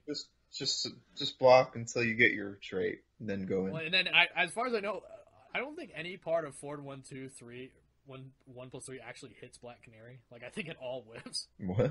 Really? Yeah, like, I think so. Like in a lot of situations, like it's just hard to hit her with it at all. Which I mean, that sucks for Adam. Black Canary is interesting. It's an interesting character. That's a character we don't see a whole lot of. And she's very Flash-like. Good round of buffs. You know, the last time that she got hit with any buffs, it was pretty nice. And yeah, it's just one that would. I think the problem with a lot of these characters is it is. How do I say this? It is a mental strength to be able to play these melee characters, because the way Injustice is, you're always going to be fighting against the person walking back, and that is not for everybody. Yeah, that is a testament of. Yeah, you gotta have a lot of patience. Yeah, you play Leonardo. He has no real way to, get in against projectiles other than the hard way. And you play against like that King Gambler and stuff like that. You kind of just had to wade your way in eventually. It's like you're gonna get a few opportunities a game when you get in, and you gotta cash in. And if you don't, and if they guess right, it's tough. It's just like if you're playing Flash or Canary, anyone that really has to like fight their way through all the muck, and then when you get in, you can kind of just go ham. But if if their defense is good and they guess right a few times, you'll probably end up losing. At the very least, with Black Canary, she hits standing 2, and there is a guess. Oh, it's not like she'll do half life or 60% into a reset. She can take down a whole life bar if she has full. Yeah, I know. I know you play Raptor, who I think has a Black Canary. Right? Who we actually didn't thank for helping us make those videos. Huge shout out to Raptor. Oh yeah, whoops, yeah, Raptor again. I don't know if you guys know Raptor's been the one making. We should call it the Slips Hippo Raptor show. Yeah, I mean a high level special effects credit at least, right? Yeah, he's awesome. Yeah, he did a lot of work, so that's and he's really good. He's got the best Black Canary I've played. Speaking of Black Canary, yeah. Yeah, I was gonna say that's what I was tie it back. He plays Black Canary, so yeah, go Romanova. You got the chance to put Slayer in his place. Why not? There's a guy named Strawberry Smuckers, which that's a fantastic name. Although with Smuckers, I usually think of PB&J. Yeah. Grape jelly. Mm-hmm. Does anyone make PB&J with strawberry jelly? That seems like blasphemy. It's PB&J with strawberry jelly? What do you mean? Like, so obviously, PB&J, it's the jam part. It could be grape jam or it could be strawberry jam. But who uses strawberry jam? I like grape. Yeah, I mean, I think everyone kind of just likes grape more. I know a lot of people that like strawberry, but fuck those guys. But, I mean, strawberry goes on like toast. You know what I mean? Like, people don't usually, like, it's peanut butter and jelly. I don't know about this. You ever had that jelly has, like, the grainy stuff in it? It's like... What? There's, like, I don't know, there's, like, a little crunch to it. It's weird. I've had peanut butter that has a crunch to it. I love peanut stuff. When they have the peanuts in there. Oh. There was so many potential for you to fuck up and say penis there that I'm impressed that you managed to make it sound like you were saying the word peanut. Props. That shit's gold. Yeah. Anyway, I'm thinking about it now and I can't stop. So my picks are Coach Steve, Gross. And damn, dude, Theo. I'm going to say And Theo so and Gross are going to get out in the winners and losers, in that winners finals. And even though I just spent, a little bit of time blowing them up, I would say that I'll say that Slayer is going to make it out in losers. Really? Yeah, I think Coach Steve, he's on a good day. He's pretty good. But, I think him and Slayer are pretty comparable, and I think Slayer just might be a little bit better. And especially Coach Steve's got that, that new style going on that I'm not, I don't know what that is. Have you seen that lately? New style. He's got like a fedora and like the thinnest mustache I think I've ever seen. Really? Literally looks like it's pencil drawn. Like we say pencil mustache, it's literally a pencil mustache. And he's got this fedora on. He looks like, an uncle from a 90s sitcom. So I don't know if it's an uncle. Like not like the main character's dad, but like the cool uncle that comes in and like he comes in for an Jesse episode. Katsopoulos? Yeah, why not? Jesse was cool, right? Mustache? No, but I mean, he's going for that look, you mean? Yeah, you get what I'm saying. He's got that vibe. He's got that vibe, yeah. Dude, Jesse Katsopoulos was the shit, dude. I don't know if he was the shit. He was the shit. I don't know if he was the shit. The dude was stellar looking. He fucking played music in a band. He got with Becky, which was like one of the hottest chicks I've fucking seen. Like the dude killed the game. Family Man killed the game. Killed the game. He killed it. And then after Full House, he was still killing the game. Everyone likes that dude. I don't even know his real life. His real name. What the hell Coach is his real Steve, name? you're a Jesse. He probably, man, shit. If I was Jesse Katsopoulos, I wouldn't be playing this game. Well, he's playing it now, and I think I'm gonna say Slayer gets out if he can make it through the gauntlet of women. Obviously Lumia. That'd be tough. Lumia, and there's another one, Mystify, who I don't know who that is, but that's another one in there. Holy shit! So he's really, if there is a god, he's gonna have to fight every single one on his way. That is hysterical. What Hilarious. are the odds of that? Hilarious. What are the odds of him making that remark and then these pools came out before that happened? They did. Yeah, maybe he's setting himself up. He might have. Maybe he saw the pools and like retroactively was like that was on his mind when he's making the joke. Maybe it was his subconscious speaking. That's right. I'm gonna take care of all these bitches. Whoa! Don't put words in his mouth. Jesus. Oh man, I gotta rein this in. We gotta go to pool B3. Yeah, we got Denim Jones, Foxy Grandpa. His name's Denim. His name is Denim. Not the way you think you spell Denim either. It's like demon, but you flip flop the N and the M. It's like denom. Denominator. Denominator, yeah. The lowest common denominator Jones. So he's up there. You got Big D, who I don't think plays as much anymore. He's a solid player, though. Yeah. Isn't he? Isn't he? Yeah. I mean, he was good. Yeah, in MKX, he was good. Yeah, absolutely. I mean, he didn't really play that much, but the times that he played, it seems like he did pretty damn good. I want to say at the last CEO, it was like real close to actually getting. He might have got like 9th. Mm-hmm. He might have got 9th. Someone named Guillotine, which is it's like the phonetic spelling of guillotine, which is kind of funny. I don't know who that is, but that's a good name. Joshua Gray, I think that's the Joshua Gray. That's pretty interesting. That's funny. He's the guy that he hosts like those ESL stuff. A lot of stuff that happened, during MKX. Yeah. Sonic Fox. Oh shit! Number 1 ranked. Damn, dude. And we got VTech. Wait, I'm not sure who. Actually, no, I'm getting VTech mixed up with V-Man. Never mind. Okay. And then we got White Boy. White Boy. Yeah, White Boy also there. Oh, this is not an easy pool either. And there's that Station guy out here. He's pretty good. Damn, Station's in here too? Yeah. Shit. All right, so you got to go Sonic Fox. You got to go White Boy. Sonic Fox wins, White Boy losers, and then I got to pick one other loser here. Don't say you're going to pick another loser. I'm going to go with... I'll go with Station. Fuck it. Okay, Station. Yeah, I mean, I think that that's pretty reasonable. That means you don't think Foxy's going to make it. Not a strong showing a combo breaker, and that was surprising. I really do think that, Very possible, though, that he gets out. It's possible. It's definitely possible. We can't underrate him in that sense. But it seems like his attitude towards it just is kind of poor. Yeah, I think that's the main thing. Is like, I don't know if it's heart's in it. Yeah, that's what I mean. And I think at this point, if that's not there, then what do you got? I agree. Don't also forget Hot Lava. The 7L. Wow. He could definitely be a big upset.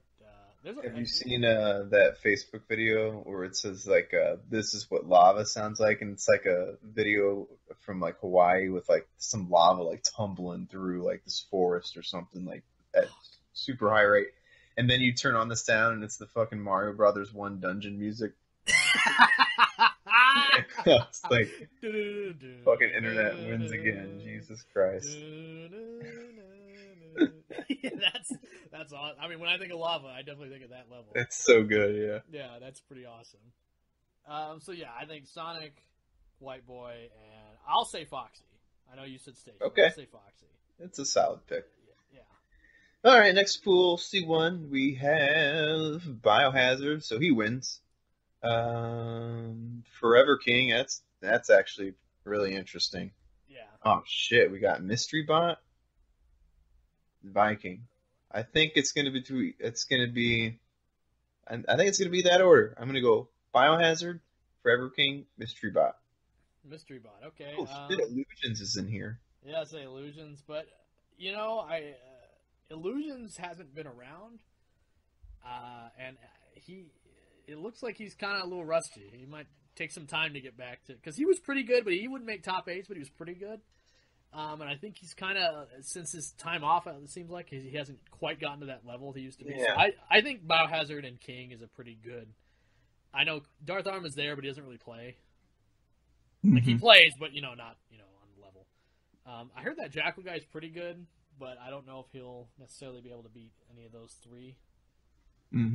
Mystery Bot. I don't actually know a lot about Mystery Bot. You sound like you do, though. I've played him a few times online.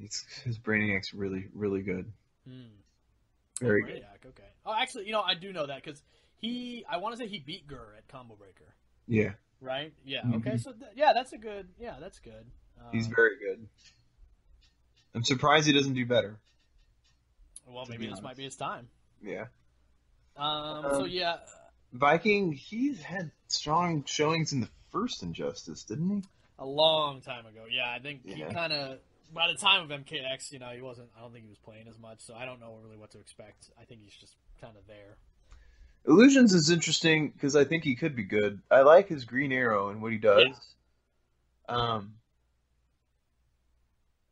I don't know why he doesn't do better with him because I think Green Arrow is pretty good.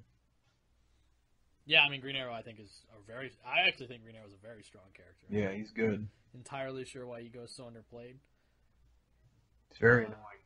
Yeah, annoying, and he can do the damage to back it up. He can open you up too, like he's strong. Yeah. So I think Biohazard, King, and I'll say Mystery Bot because he's looking good. Circa Nikki, I don't think is focusing as much anymore.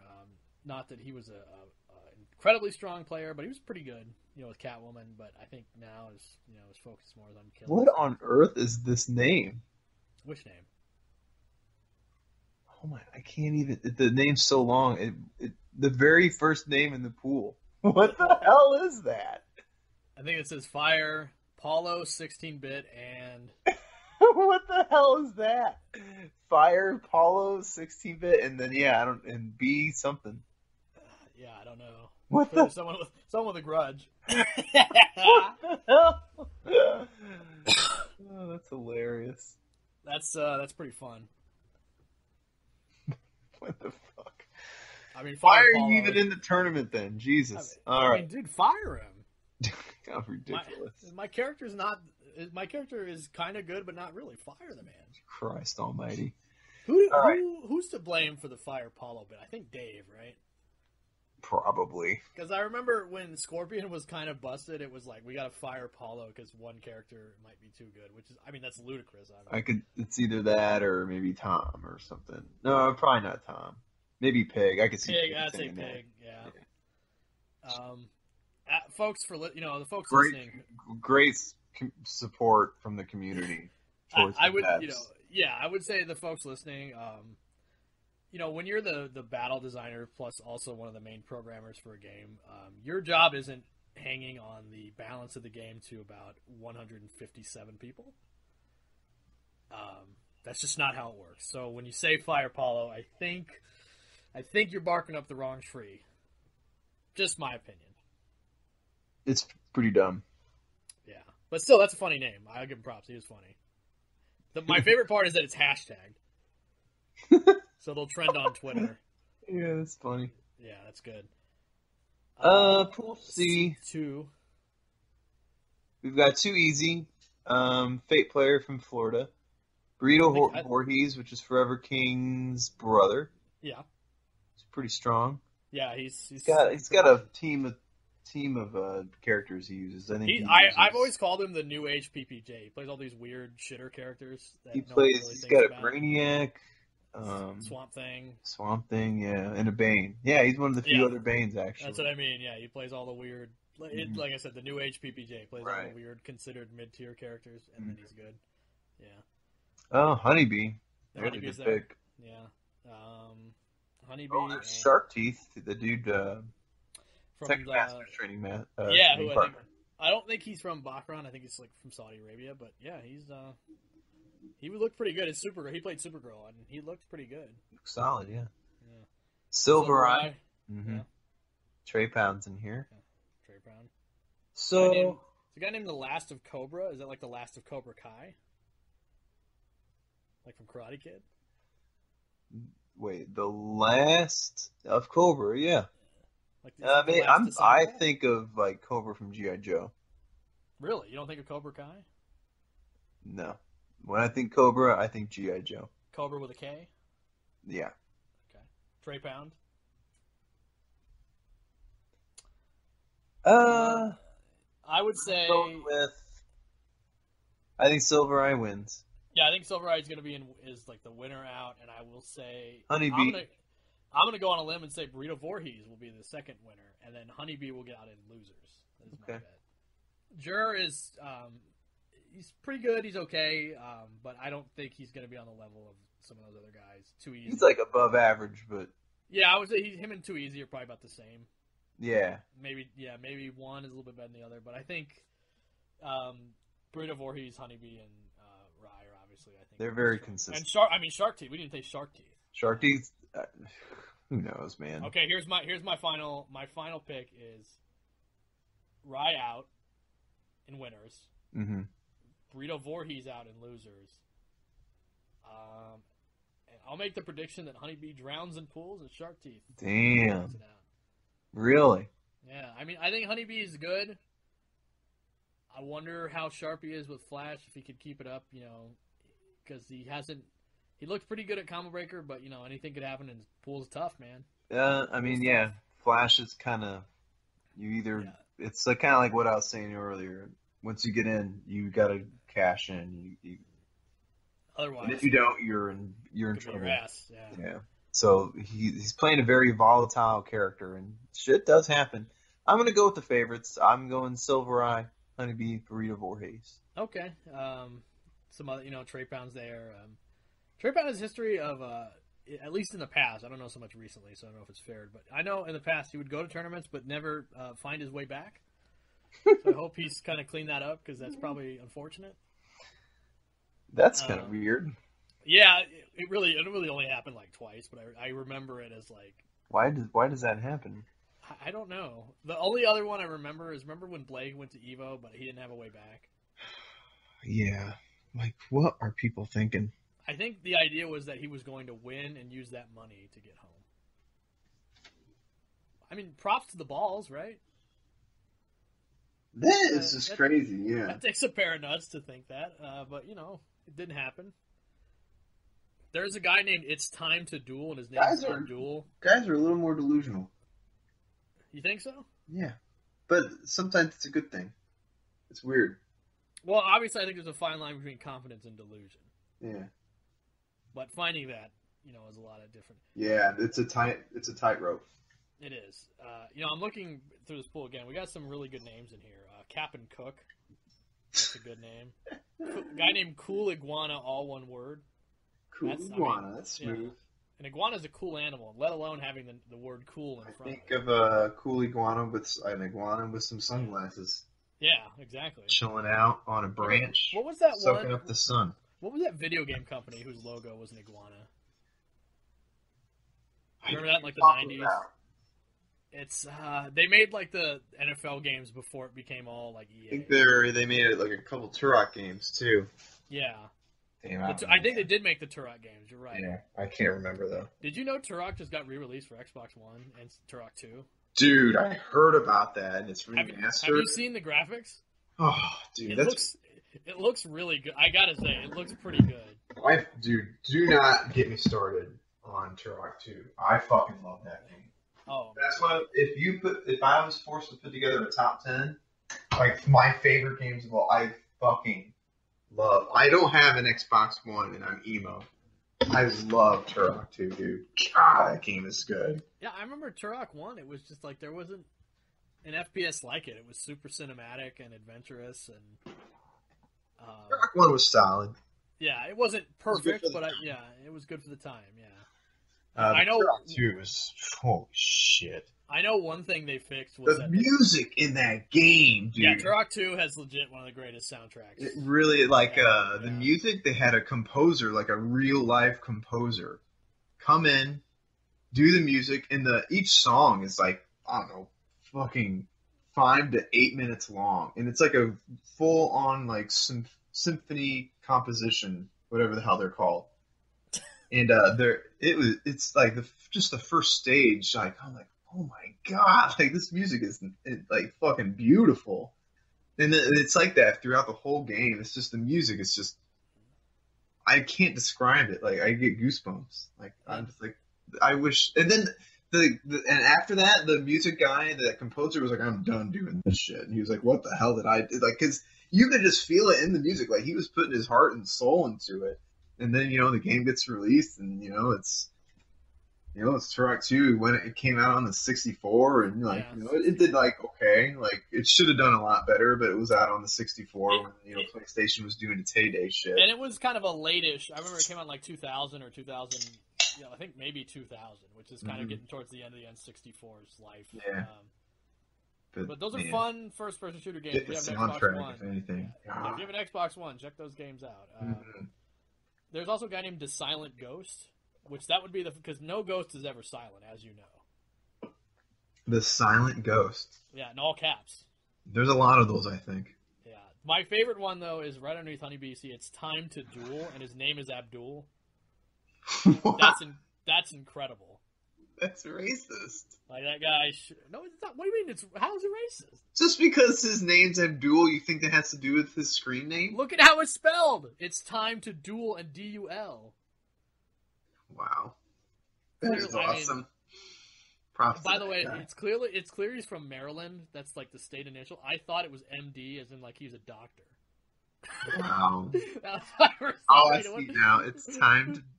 Wow. Who's this doctor coming in for It's Time to Duel? Is he going to duel Matty Schultz for title of best doctor in the internet scene? That's badass. Yeah. Latino Technique. That's a great name. Yeah, there's some great names here. The Last of Cobra we talked about. That's awesome. So yeah, that's you could read. Do you like your name?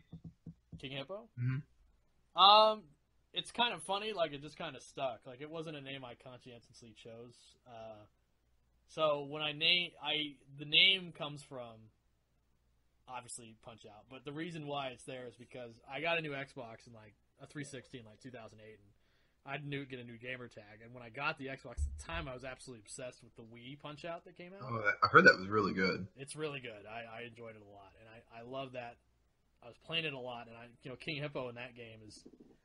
So in that game, the best part about it is Mac becomes the champion, and then he has to refight all the guys, and they all get new gimmicks. That's cool. Yeah, so like for example, Glass Joe goes to the doctor, and the doctor's like, "You have a glass jaw, so you need to wear a helmet." And so he has a helmet now. No shit. You can't punch him in the head; your blows get deflected. So you That's have to cool. Got to figure out a way to knock his helmet off. Von Kaiser, who is the German guy, he has PTSD, so he just gets back into shape by watching military marches and cutting his hair. That's great. And then one of the best ones is King Hippo. So King Hippo, as you know, his weak spot is the Band-Aid on his stomach. Right. So you see his cutscene. He's trying to figure out what to do about it. He's looking around, and finally, you just see him look at a manhole cover. And then in the game, you see him. He's turned around, and you can hear like ripping and tearing sounds. And he turns back around. He's duct taped a manhole cover to his gut. And you can't punch him in the gut, so you have to knock the tape loose and knock the manhole cover off before you can actually get him. No kidding. And there's a bunch like that. Like, they all have new gimmicks, which is awesome. That's cool. I never knew that. I never played that game. Yeah, it's great. But that's where that name came from. Obviously, a slight physical resemblance. Quite wide. I don't have, like, a busted-out tooth like he does, but, You need a crown. Yeah, I need a crown. That's what I need. You need to shave your head. No, I'm not going to do that, but, so it's kind of, and then I entered online tournaments for HD Remix when that first came out, and that's, you just stick with your gamer tag, and I just stuck with it all these years, but people seem to like it, so I don't know. I don't think yeah, I think it's good. It's hard to rebrand it past a certain point, I think everyone likes King Hippo, so that's good. 10 years in, how do you... Also, I wrote an article for TYM at one point, and somebody made the avatar I have on TYM now, which is this very smug-looking hippo with a crown. Oh, I see that. That's awesome, yeah. It's the greatest avatar I've ever seen. So yeah, it's cool. I can't, in good conscience, change it. Your name, I think, comes from Tekken, right? Yeah. I was at the Science Center, and I was talking to my mom. What are you doing with anything related to science? Dude, I like science. Do you? And I was telling her I really like playing Tekken, and I joined this website, Tekken Zaibatsu. I needed to come up with a name, and my favorite move was just like the generic trip slippery kicks, like 3-4 brushed together. Right. And I was like, I'm gonna go Slips, and that's it. It's like people ask me what the hell my name's about. I'm like, it's really, really dumb. like it's not that glamorous. Dude, like King Hippo, I remember playing the first Punch Out. He was like the first dude outside of Piston Honda where it was like me and my brother and my dad, and we had absolutely no fucking idea how the fuck you were. It wasn't just us. Like that was like the thing back then. There was no internet, and not the magazines didn't always tell you what the hell. They didn't cover every fucking game. So for like, I don't know, weeks, no one could figure out. Like I lived in a small town, and for like weeks, no one could figure out how to beat King Hippo. And then like some like high school kids like figured it out, and then like through the grapevine, like we finally like found out like, oh, you gotta punch him while he does like his mouth's open. We were just like, oh my god, like pants falling down. Like he was like he was a huge barrier for so long. Like he's so iconic, like for me. And I was like, God, I hate King Hippo. Like because you couldn't even hurt him. You couldn't even hurt him until you figured out what the weakness was. Yeah, nothing. So like he was just super intimidating. You were just like, oh my god, like I can't even fucking hit this dude once. God, it was great.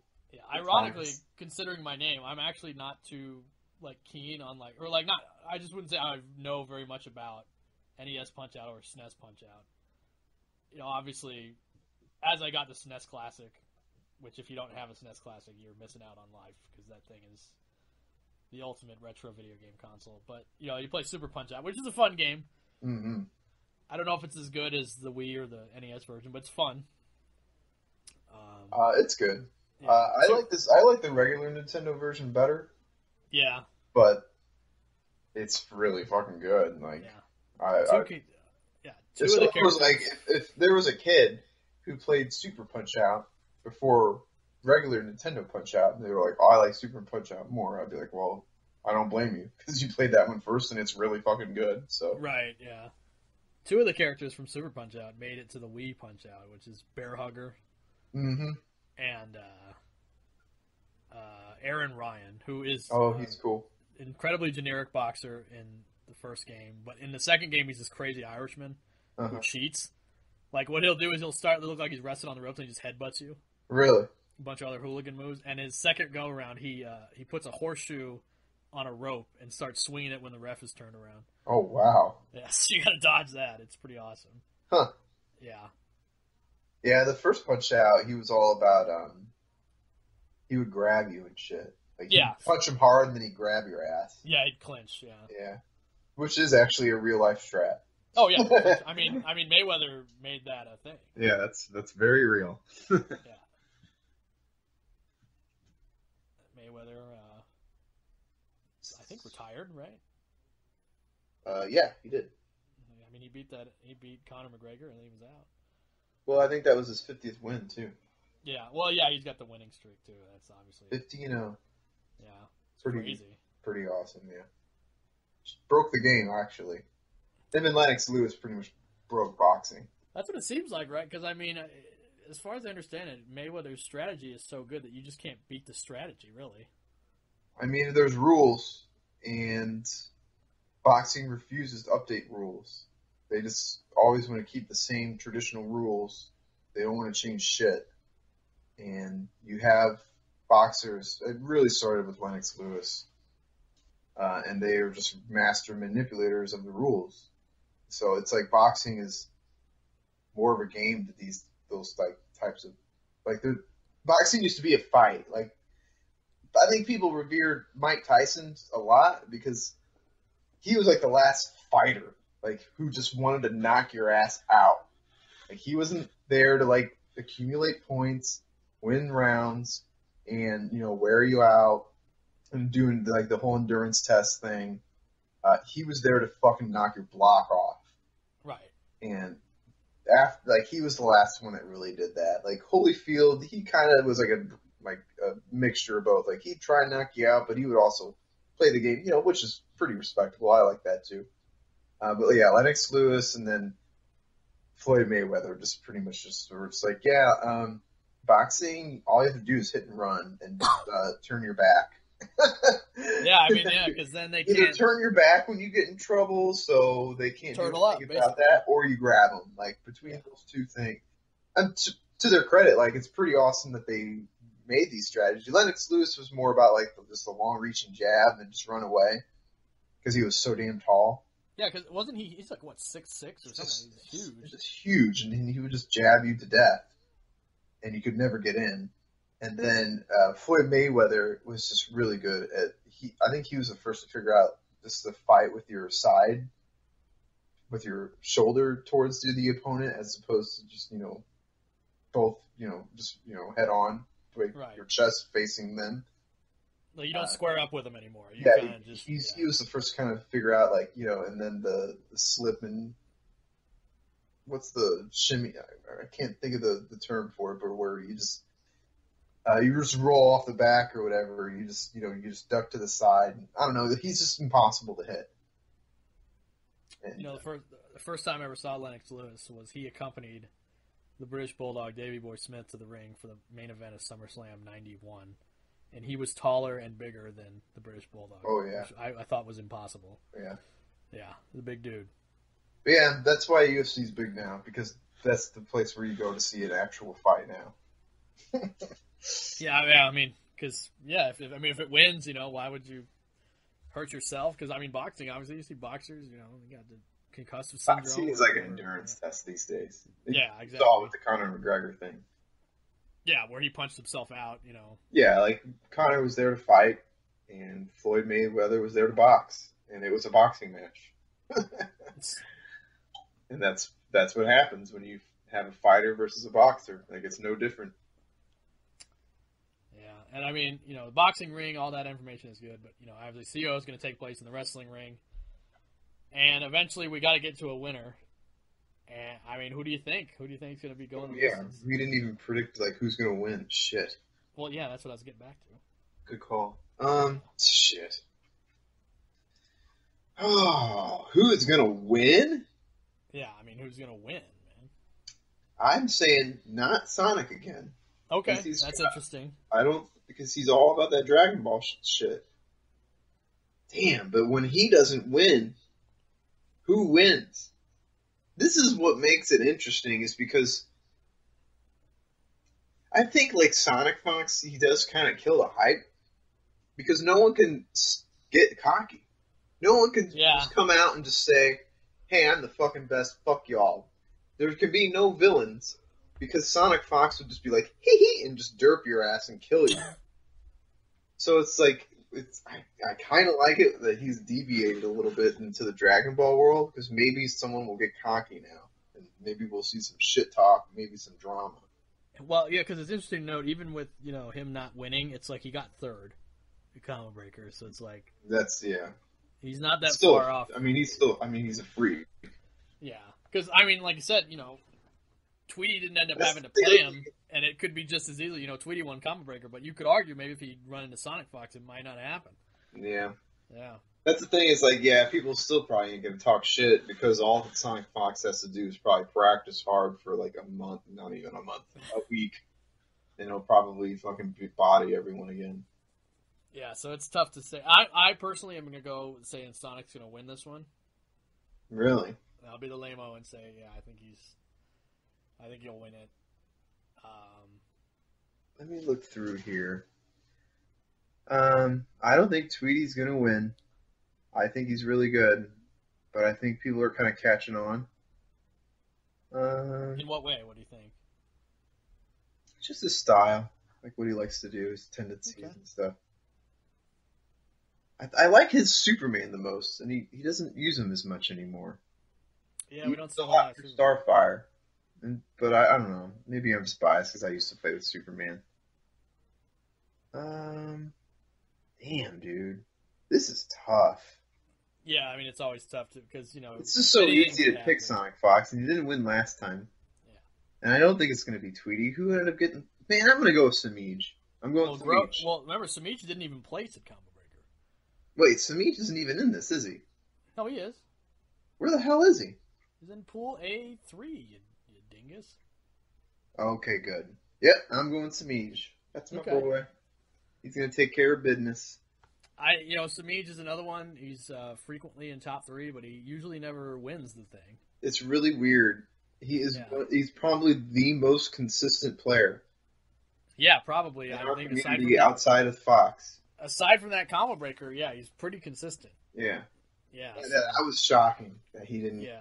That was crazy. I think. Well, he ran into Flash, and Flash can do that to you. I forgot who knocked him out, though.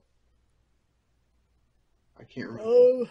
I know it was the French Flash player that. Happy Pal. Yeah, he knocked him into losers, and I can't remember who knocked him out. But anyway, he's super consistent. I'm gonna go with him. I think it's his time. All right. Could be interesting. It's like you see him in War of the Gods every week. Like he's obviously. Whatever happened to Combo Breaker, it doesn't seem like it's really affected him. Him that much. He's still killing the game. Right. I predict that Theo will get back in the top 8 with this. Another one, obviously, is splitting his time. He's splitting his time, but he's probably not as freakishly talented as Sonic Fox, so it hurts a little worse to split your time. But I think, barring a huge upset, I think he could do it. Theo is really good. Yeah. Obviously, and it's like when I watched him play at Silvereye, and it was down to the wire, man. It was like 2-2, and I remember like this moment.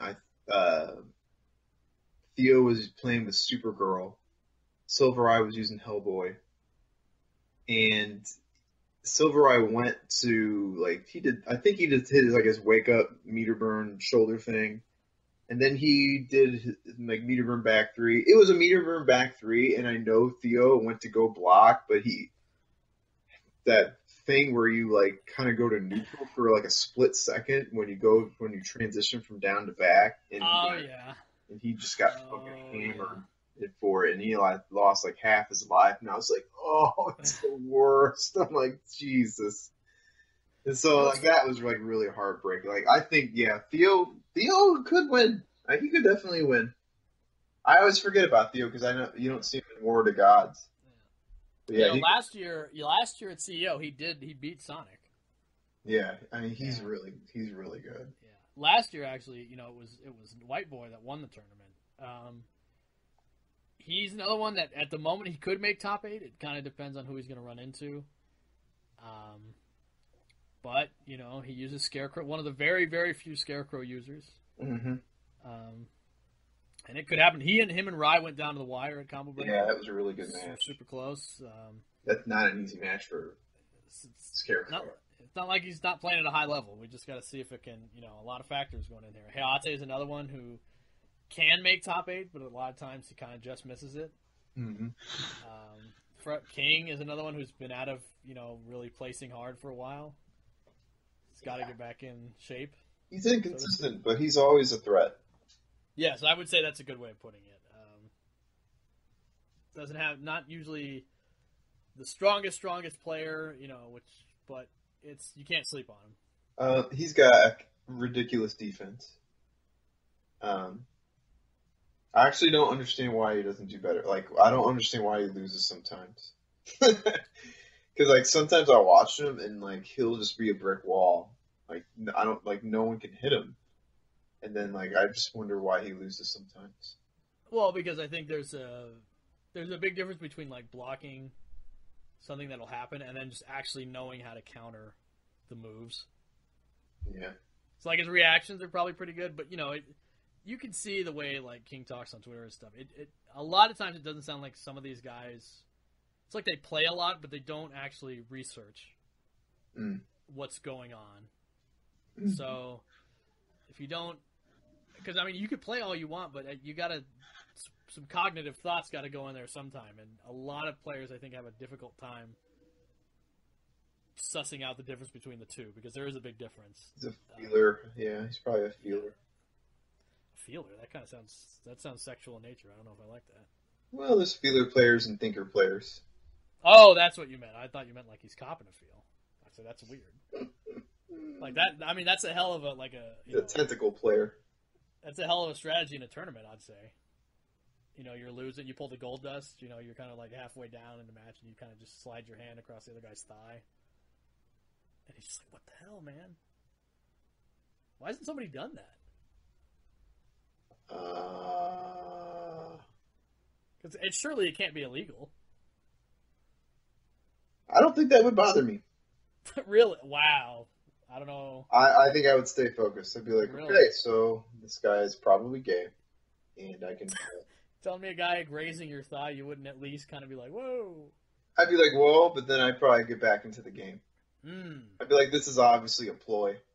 A ploy, okay. Yeah, I'd be like, so you wouldn't be fooled. What really matters here is what happens in the next game. Like, Gotcha. I'll probably just brush his hand off, maybe laugh it off. Oh, you're so funny. And then I'd be like, I'm going to beat the shit out of you now. Let's go. I see. Okay. So Forever King, definitely not a feeler, but he is. You're saying he plays intuitively. He plays through his intuition. Yes, that's probably a better term than what I came up with. Yes. I believe Daigo once put it as some people play with their heart, some people play with their brain. Yes. Yeah. There's three, I think, dynamics to a fighting game player. You have, I call it the Triforce of talent. Yes, I remember you've called it the Triforce in the past. Yeah, there's the Triforce of courage, which is like your intuition and your will to just enforce your will and not succumb to what the other person's trying to do to you, like Link. And then there's the Triforce of wisdom, which is just your knowledge of the game, like frame data, matchups. And then there's the Triforce of power, which is your execution. And you have to have all three of those. Well, to some extent, like, and I'd say, like, for someone like Forever King, there you got a lot of shards for the Triforce of courage. Like, his intuition's just great. Like, his adaptation is great. His knowledge is, he's pretty good on knowledge. Maybe not the best. That's probably where he could. That's what I mean. I think that issue is because. But it's still pretty damn good. It's better than most.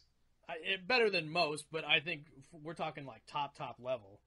You kind of got to know the situations to be able to counter them, and I think a lot of times you're playing when you play online and stuff like that, and you're just kind of playing for a long time. It doesn't reinforce that I have to figure out what's going on. I just know that I can. either beat this guy or, it's close anyway, so who cares? I saw like a tweet where he was playing some Batman online, and he was just like, "Oh, if I can block all this stuff online, then everyone should be able to block Batman."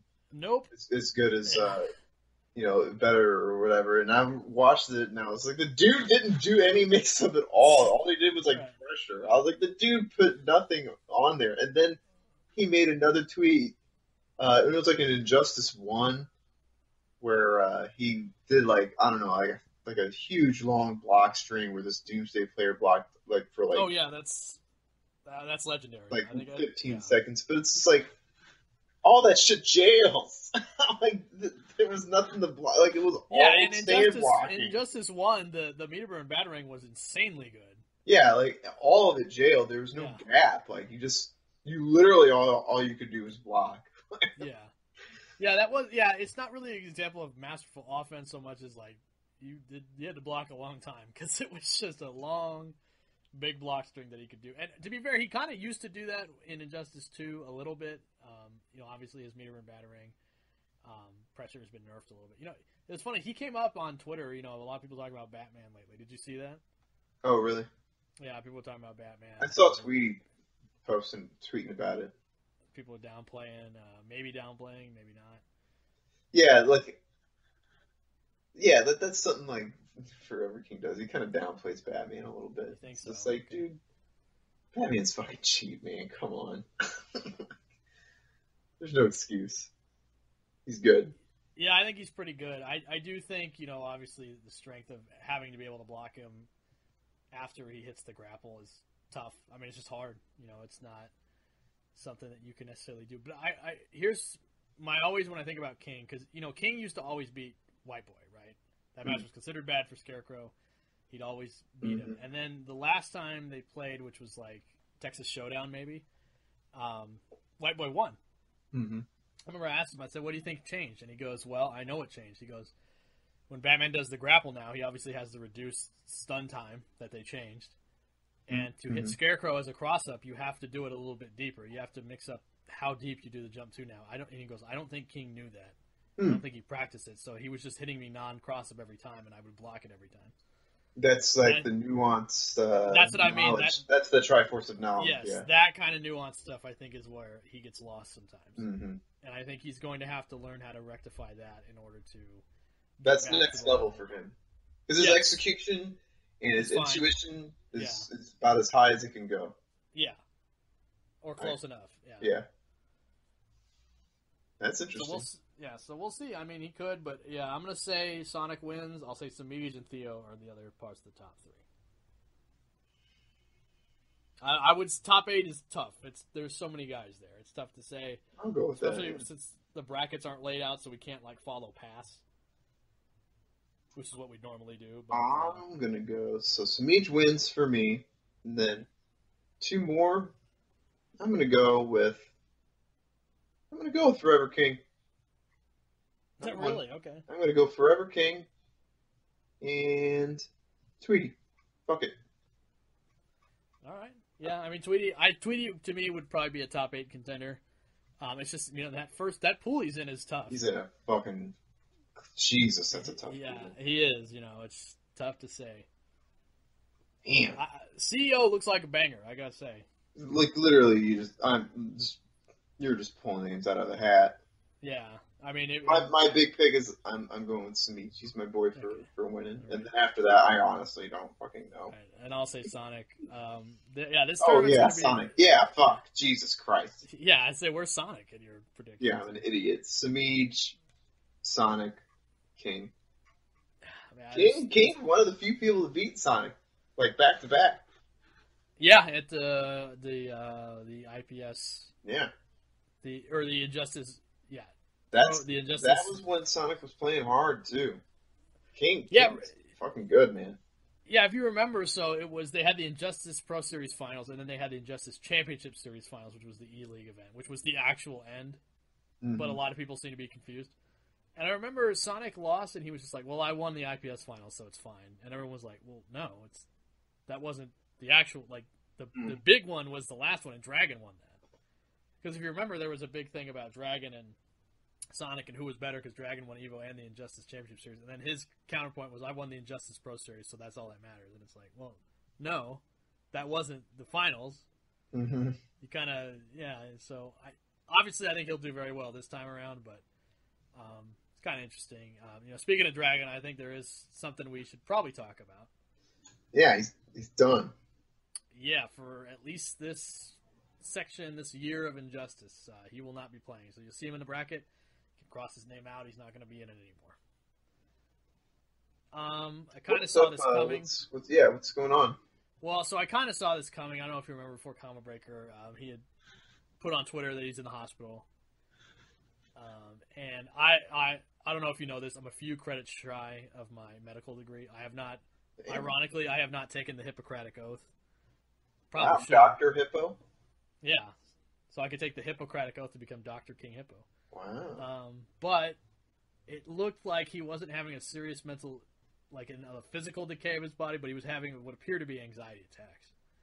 And he sort of confirmed this in his Twitter post about having anxiety attacks, things of that nature, which those are a motherfucker. They can do things to your body. You would be surprised. You can simulate the effects of a heart attack through an anxiety attack. Really? Yeah, they can do things to your body that are really strange. And that sounds like that's what happened to him. And, he didn't do very well at Combo Breaker, and he lost, and then he DQ'd himself out of losers, which was, at the time, said as a health issue. So he said he's going to take the time and deal with that. Obviously he made a lot of money last year. That's a lot of pressure. It is. It is a lot of pressure, especially when you win the two biggest tournaments. That's tough. You need a break. And just, if you think about it, we're asking these kids, they're kids, 22, as young as, I think Dragon's like 20, 21. Really? No. Something like that. I think really? He might have just turned younger than that. He might be. I actually don't know. I thought he was like fucking 10. Well, he looks 10.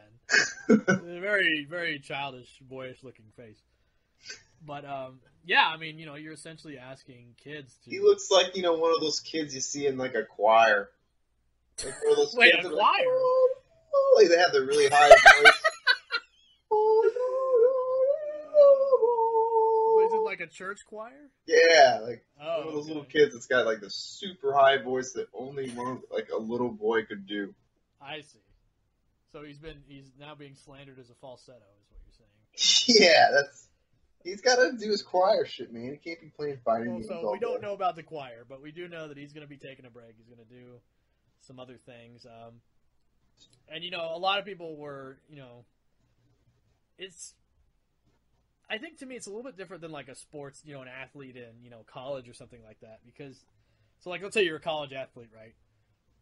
You're not really worried about getting dropped from your team because you're so bad, right? Like, that's probably not going to happen. You'd have to be catastrophically bad, I would imagine, to get dropped from the college basketball team if you're performing at a certain level. And it's a team sport, you're not gonna, there's a lot of teammates that can help pick up the slack and things like that. In fighting games, you don't have that. A lot of times it's been considered the big thing separating it from the other esports as to why it's not as widely well received or watched or things like that is because it is a solo sport. I don't know. What are your takes on that? I think it's just Dragon is not a Sonic Fox type. Like I don't think he's a, what's the word? I said it last week. Like a Justin Wong type, like a phenom. He's not a phenom. No, I don't think so. In fact, I He's should someone clarify. that's, I like actually when you watch him play. His defense is phenomenal. Mhm. His knowledge is phenomenal, and his execute, like, you could tell he works really hard. Like, yeah.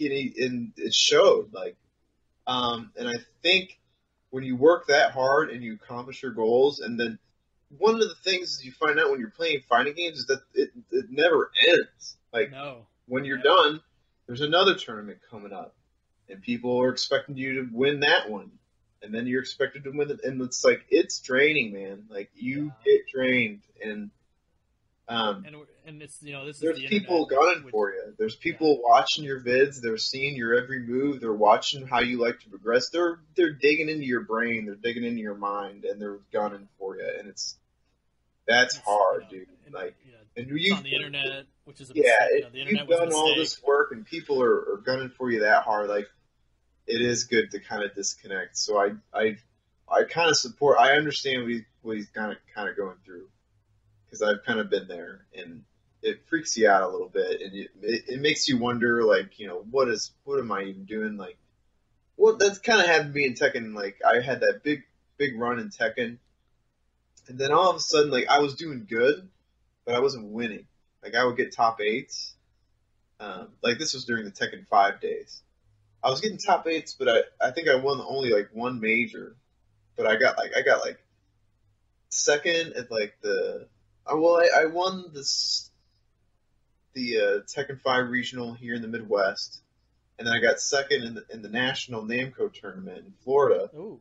And then I won like KIT, but all the other tournaments I would get like top 8, and like people like, oh, what's wrong with the Slips? Or like Evo, I would get like in the top 8, but I didn't ever actually win it. And I was just like, damn, man, fuck. And you could just tell, like, I could just tell, like, people were, I remember, God, this was killer. I went to a strong style, and this was like the first strong style. This was Tekken 5. They brought in, like, Korean players and shit. And I was playing, like, casuals, and I was fucking botting everyone. I was so confident. I was killing fools. And I ended up playing this King player a lot, and I ended up playing this Nina player a lot, this dude named Jefferson. And this was before, like, pools really got released or anything like that. And then next thing I know is I'm playing both of these dudes in my pool.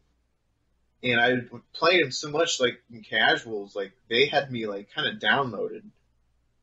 And they, like, kind of just used all that knowledge against me, and I ended up getting out of the tournament really early, and I was just like, God damn it. And then, like, it got exposed. I felt exposed. Like, it was just like, damn, like, people can, like, actually get in my head and like, use what I know against me, you know what I mean? Like, use I'll have these perfect patterns of progression to, like, break people down, but people will still be able to, like, figure that out. They'll play in my sandbox and beat me in my world sometimes, and that kind of freaks you out. Yeah. And sometimes you just kind of need to disconnect and make kind of people forget about how you think, and come back later. So I think he's doing a good thing. He's kind of doing something that I wish I would have done. So yeah, I mean, it was.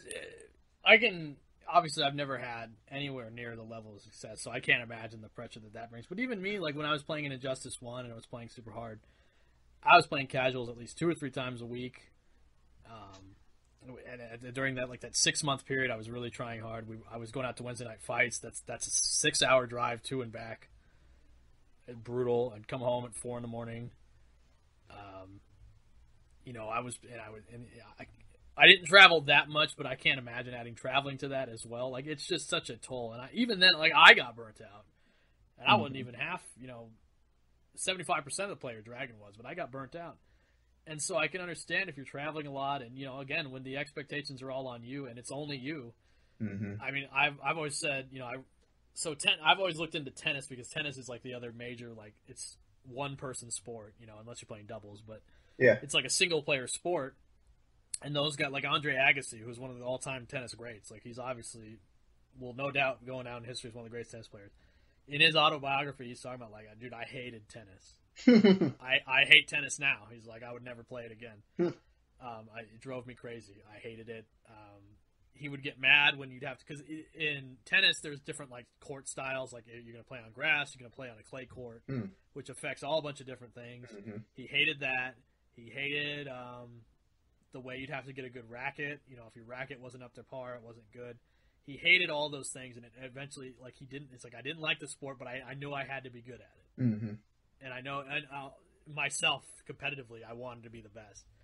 and I had to fight through my pain of hating the game. And we've both known players who are like that too. Mm-hmm. And it's not healthy, right? It's bad. Yeah, it's just not a good cycle. Now imagine if you aren't performing up to your expectations either. Because the guys I knew who had that mentality, at least they did pretty good most of the time. Because when they failed, it was really bad. Mm-hmm. And I can't imagine, having to put up with the pressure of, maybe I won't make top 8. Maybe my sponsor is going to drop me, which means now I can't travel anymore. It's hard to keep your head in the game.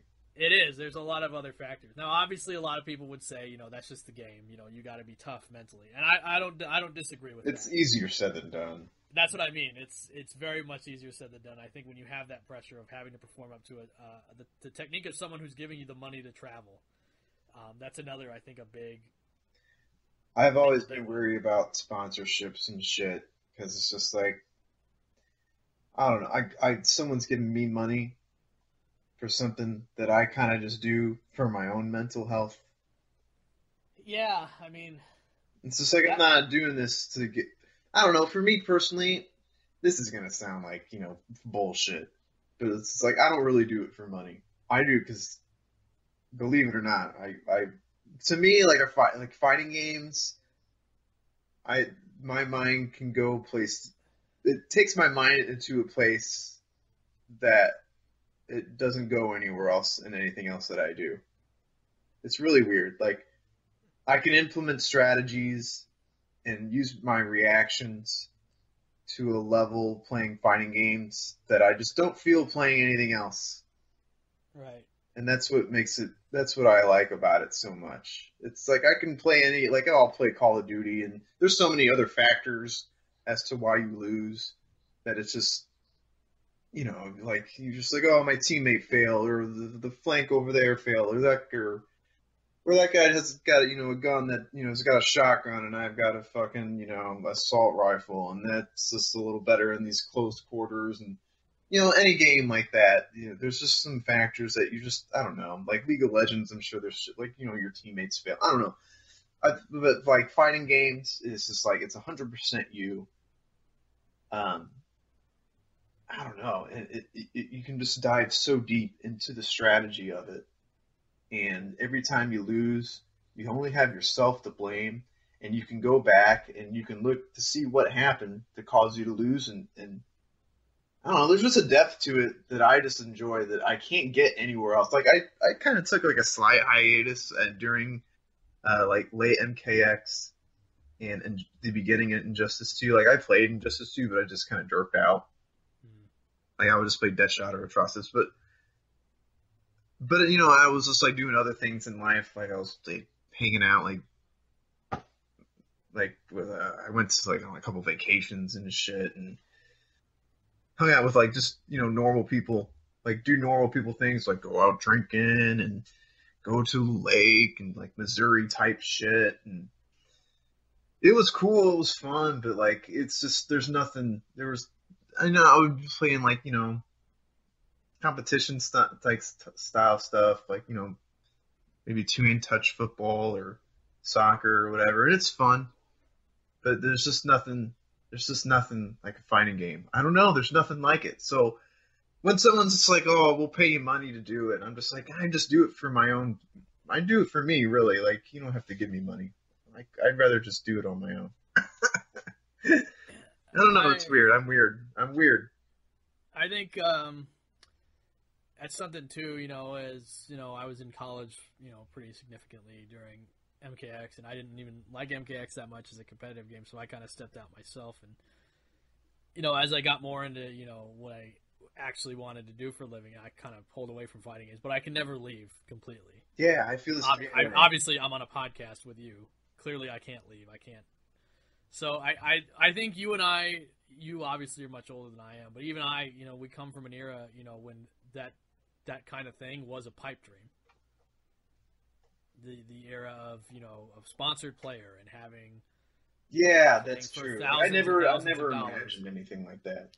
Yeah, like I would, so like I'm playing in like even in 2009, even Street Fighter 4 was a big game, but it wasn't that big. It was like. There was a few players that were sponsored, a very, very select few, but those players were some of the absolute best, and it was only them. And then as, the bubble kind of just completely got to Titanic levels, There's tons of sponsors everywhere. There's money flying everywhere, and in no way do I think it's a bad thing. But I think that you and I are both kind of the people who would say that we never played it for money. We played it for pride. Yeah, I'm definitely about pride. The moment I think about money is the moment I lose, personally. Some people, I'm sure it's different. Because I don't want to be sponsored because I don't want it to feel like work. You know what I mean?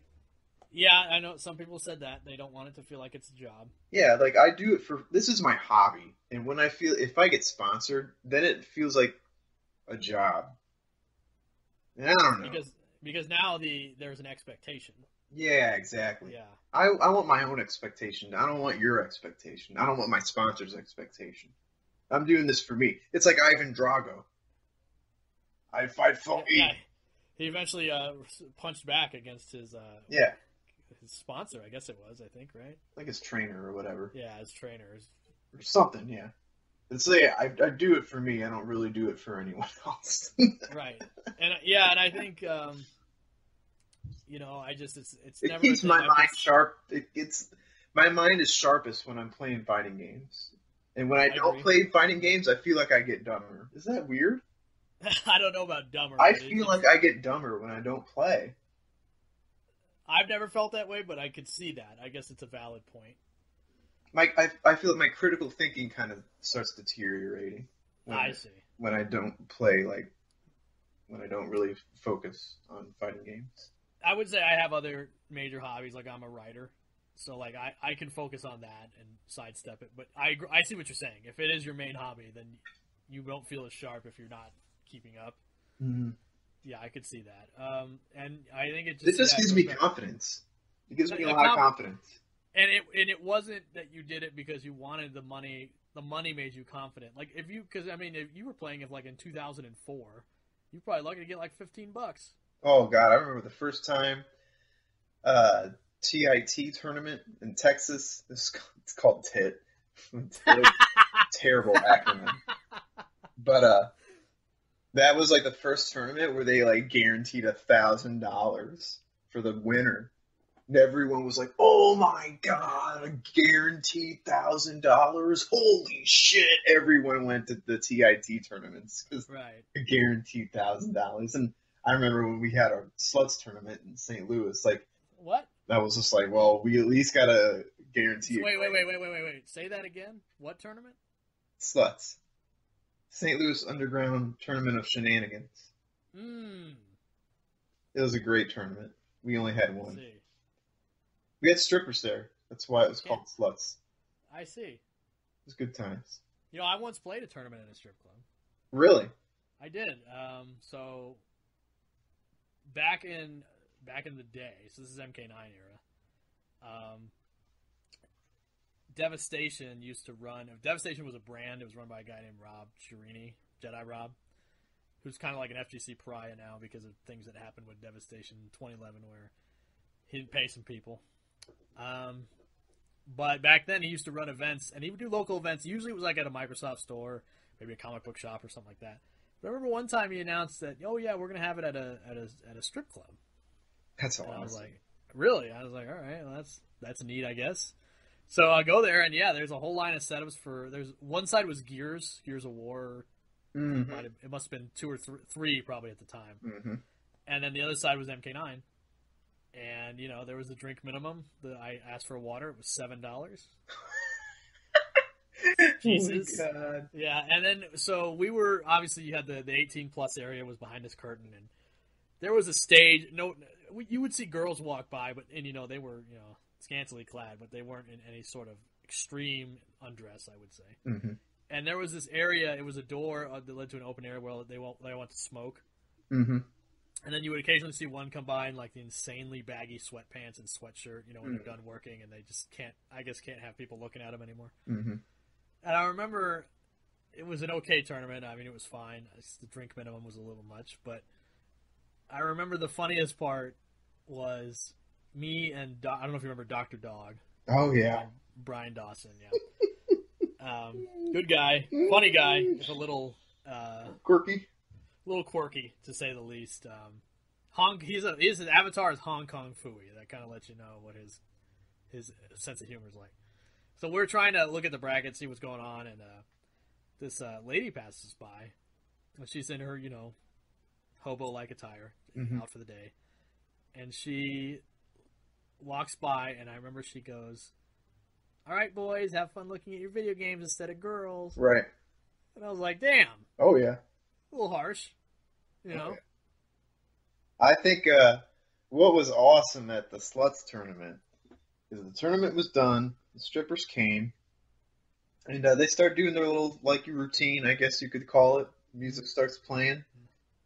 And people were watching. And then some of the kids, not even kids, I had to be 18 plus. Right. We actually had to kick some kids out, actually. Oh, right, nice, okay. Well, at least you were, yeah, there was like these kids playing Smash Brothers. Yeah, at least you had some gotta get out of here. They're like, why? I'm like, just leave. Gotta get out of here, yeah. And so some of the dudes went off and started playing games, and like one of the strippers got pissed.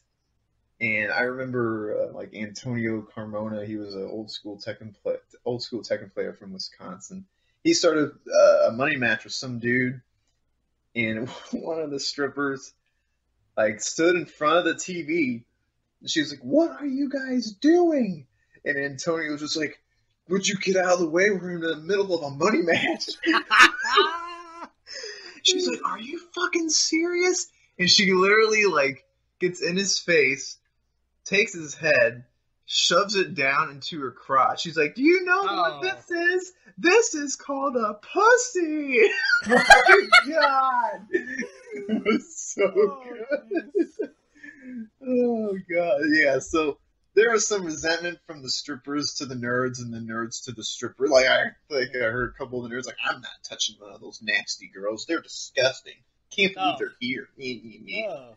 It was like, oh my God, what a contrast this was. This is awesome. Yeah, it seems like that kind of thing is always funny on paper, but it doesn't seem to work out. I mean, plenty of nerds loved it, but there's definitely some nerds were just completely overwhelmed with the anxiety of naked women walking around. Right. Yeah, I mean, at the time, like I think when that happened, I was over 18, but I didn't know. It didn't look like they were open. Oh, really? Like, yeah, it just legitimately did look like they were open. So it's not like this, I got an opportunity like, it's costing them money. That's the thing, too. Like, if I costed you money because I didn't, pay you because I was paying attention to games, I could be like, all right, that's, you're trying to make a living here. But I felt like, aren't you going to get paid regardless? What are you yelling at me for? Mm-hmm. Yeah, exactly. But I did get, a little card that was, intriguing. There was a mostly nude woman on it, so that's fun. Nice. I'd say that was probably the biggest takeaway. Oh, I got second, and I reset the bracket against Detroit, who I could never beat. So that was that was cool. He's a good player. He was, yeah. Other than that, I remember a lot of club music. Mm-hmm.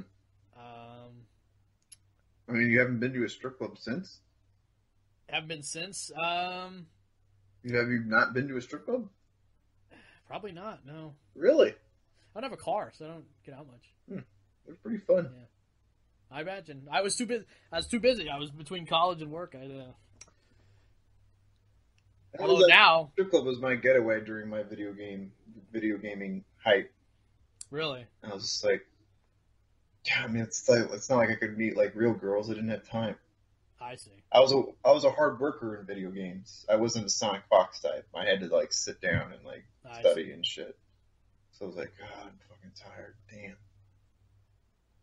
What can I do? I don't want to look at porn anymore. Let's go to the strip club. I see.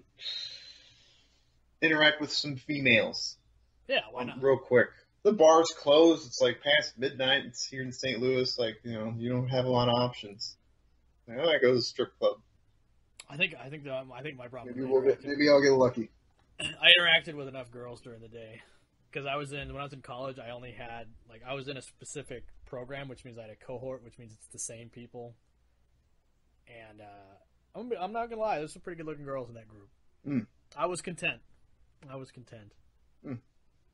But obviously, I'm not the coolest. I'm not the hippest cat around. So don't take my word for it. But Good times. You know, it's funny to think too. Like tournaments used to be run at any slice of place you could pick out.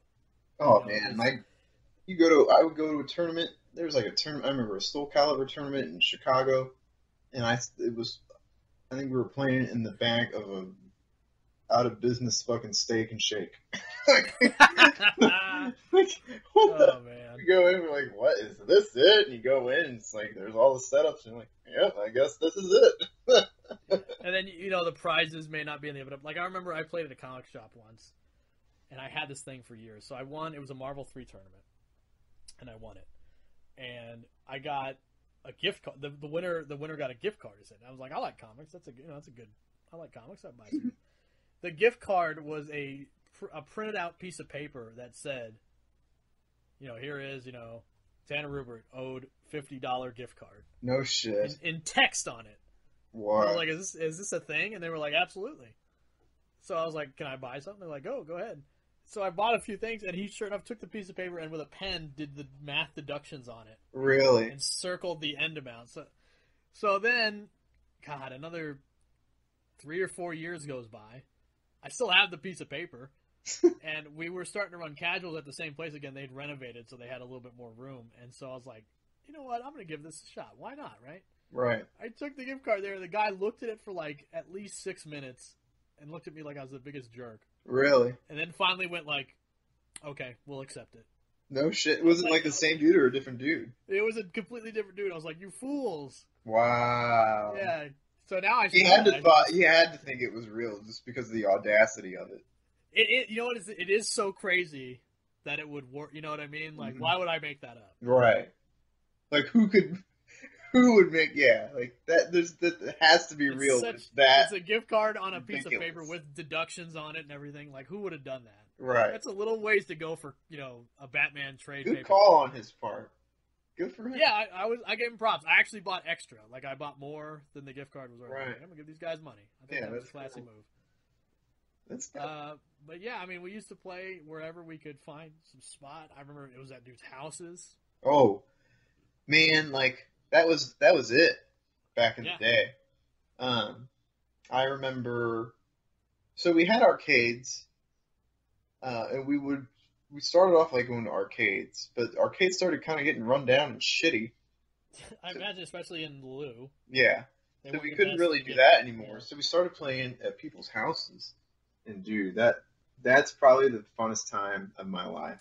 Oh, we used to have a casuals for Injustice 1 at a guy's house, and him and I kind of had a falling out. Unfortunately, it is what it is. Wasn't the easiest guy to deal with. But I remember we had so many kooky times, just because in the comfort of someone's house, it's like you can do crazy shit or say some goofy shit, and you don't have the pressure because everyone there is into what you're into, probably. It was, man. Yeah. I think it was more the people I was playing with. At first, your scene is who you are. I mean, it's because now it sounds like such a foreign concept because where are the true locals anymore? Everything's online now, yeah. Yeah, I mean, there's a few places for sure, but you had that kind of that camaraderie, the brotherhood. Yeah, like the people I played with, it was so awesome. I had like Sean, I had Unconquerable, and he was striving to be the best. So he put forth a lot of energy as far as like working hard and doing what the best thing is to do. And then we had this dude from Thailand named T. He too, they were both, him and Sean were just like, we're going to be the fucking best at Tekken Tag. And I just fed off that energy. And then we had like this other dude named Chris and this dude named STL Bad Boy Mike. And we all just kind of fed off of each other, of just like pushing each other and just like getting better and better. But we all had a good time. Like it was all in good fun. Like we were all pretty outcome independent. We all just played. And we would all jack each other, like, if we win or lose, like, it was just a good time. God, it was so fun. But yeah, that doesn't really exist. I think that can definitely exist now. I'm sure there's local crews that are that type, but that was some of the best times for me. Mainly it was just the people I was playing with. So it was just like, they were striving, they were reaching for the sky, and it was just like, wow, like, because I was coming from a place where it was just like I always would like, beat up on the neighborhood kids, and I always wondered like, how good I was. And when I actually like found people that were like-minded, that just really liked playing fighting games and like seeing how far in depth they could be. I remember I went to the mall and both the Sean and T guy, there was 2 Tekken tag machines and they were both on a machine and they both just had a crowd of people around them, and they had like both of them had 50 game win streaks, and I was just like, this is exactly what I'm looking for. I was like, this is what I've wanted to see, if like how like, because like yeah, I would just I beat up like my brother or like my friends from school or right, shit like that, and I was just like, how good am I at this shit? And so when I saw that, I was like, this is it. Like, and then I would play them, and they'd body me. I'd be like, but I know I'm fucking good at these games. Like, I just need to figure out what it is that's. God, it was such a great time to learn about your brain and your mind and what you were capable of. And it's just good. I guess a lot of my identity is with these fucking fighting games, I guess. Oh, definitely. It's probably rare that a guy's like, oh yeah, I'm in my 30s, I'm gonna get into these fighting games. It's usually a younger dude. Again, and we're just, developing and things like that, and it hits you at the right time. Mm-hmm. I think your 20s like really shapes you. Yeah, for sure. Yeah, and then your 30s, you kind of know what you're capable of, and I guess your 20s, you're finding out what you're capable of.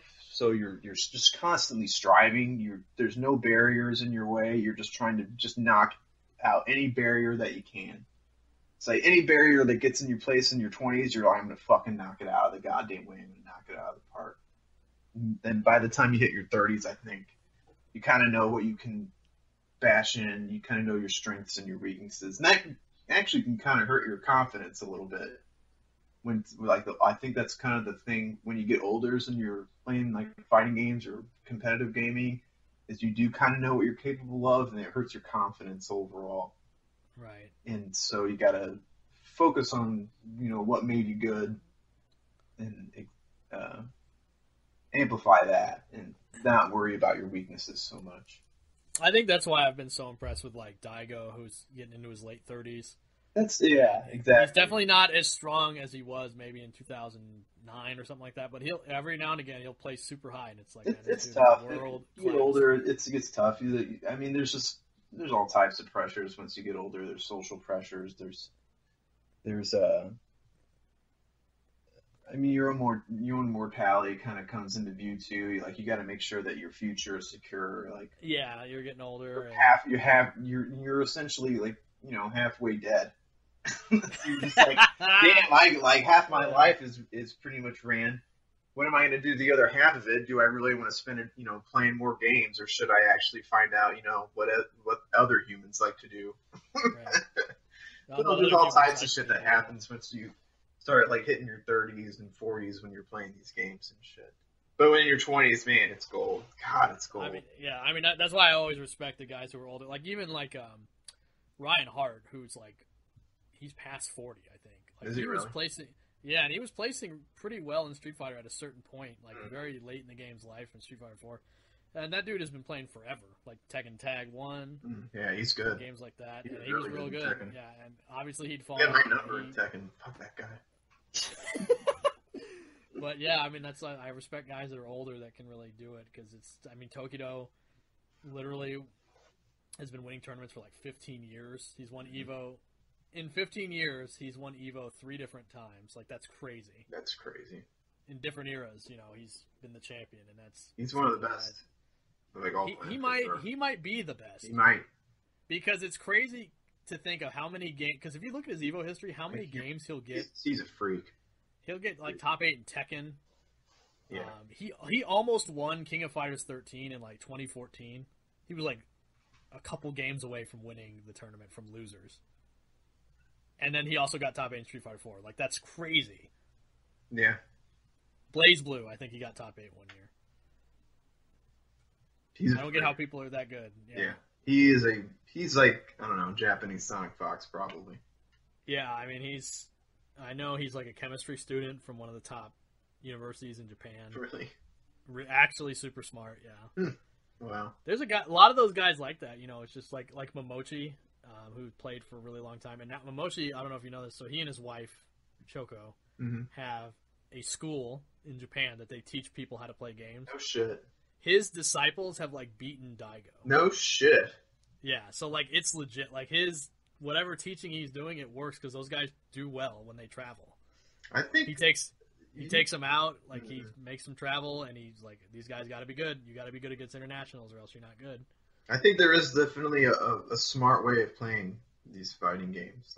There is always a mathematical best decision. This is what you want to do in this situation, but there's just so many situations that it's kind of hard to rein all that in. But right. I think it is possible. You can teach someone this is why this decision's the best, because you'll yield the least amount of damage if you guess wrong on this thing or something like that. You look out for this option, and then the only option that they can open you up with is this, and that will do the least amount of damage, and blah blah blah blah. And I think it is possible. Yeah, it's very interesting. The Japanese play on a different level with these fighting games. They are not as intuitive as we are, and they are more knowledge based. I would actually argue different. I think they are more intuitive.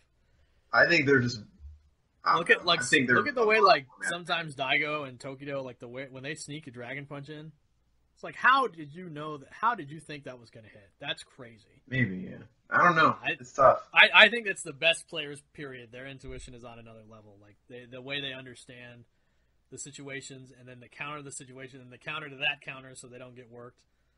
It's nuts, and you have to respect it. I've always been interested, now that I'm kind of winding down in my own playing fighting games seriously, how you could study it to be the best if you were trying to teach someone who's just getting into it. I think it's a really interesting subject that we don't have player coaches or coaches for the most part in fighting games yet. I saw Carl, Perfect Legend was going to be a coach, and I about threw up my lunch. But it's something I wonder if that'll come up, because that's the thing in Overwatch and League of Legends and stuff like that. Is they have a coach who is a player at some point. So I think that's something that maybe that'll come in as guys get older. Maybe they can cycle in to do something like that. Who knows? I was still playing Tekken. When I was doing my Tekken stuff, most of the players in the U.S. were bad.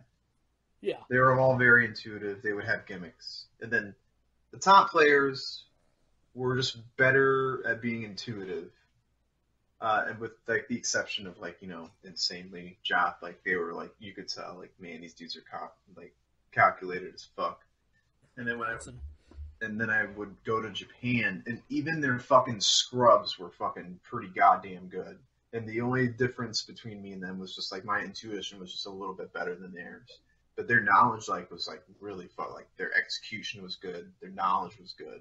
And I was just man, the scrubs here compared to the scrubs to the U.S. is vastly different. And then the top players there, it was the same. It was wow, I'm playing someone that gets it on the same level that I do. It was just crazy. It's just I don't know. It's just very different how they play. Yeah, I mean, that's always talked about as to why that divide was there. And it could be, a lot of people have kind of thought that because the United States is so big, no one, at the time, no one local group really shared too much information unless they, were on forums and stuff like that. Whereas when the Japanese arcades, you are playing with the best of the best sort of in your... There's a lot more knowledge sharing between them. That's what I mean. They're more of a collective than we are. Yeah, because eventually to get them off... They're like aliens, aliens, have to figure and we're predators. That's how I look at it. Really? Well, they have an alien mentality. I see. And to be fair, an alien did win. Well, I'm just saying, they share their knowledge. When someone's getting blown up by someone, or this is what you do about that, or the reason I'm beating you is because of this. Whereas in here, there's almost no word said. It's if you ask, hey, can you punish that? Yeah, I think so. Yeah, it's much more cutthroat here. as far as It is knowledge sharing. It was cutthroat, and I also remember, like, even I remember when in ST, if you want to know all the ST knowledge, all that frame did and shit was in a Japanese guide that they had to translate. Exactly. Because they had put it out. Right. And then we had to translate, so we were always behind, you know, because a lot of people, you know, back then, they're like, what's that? How good is it on block? Shit's good.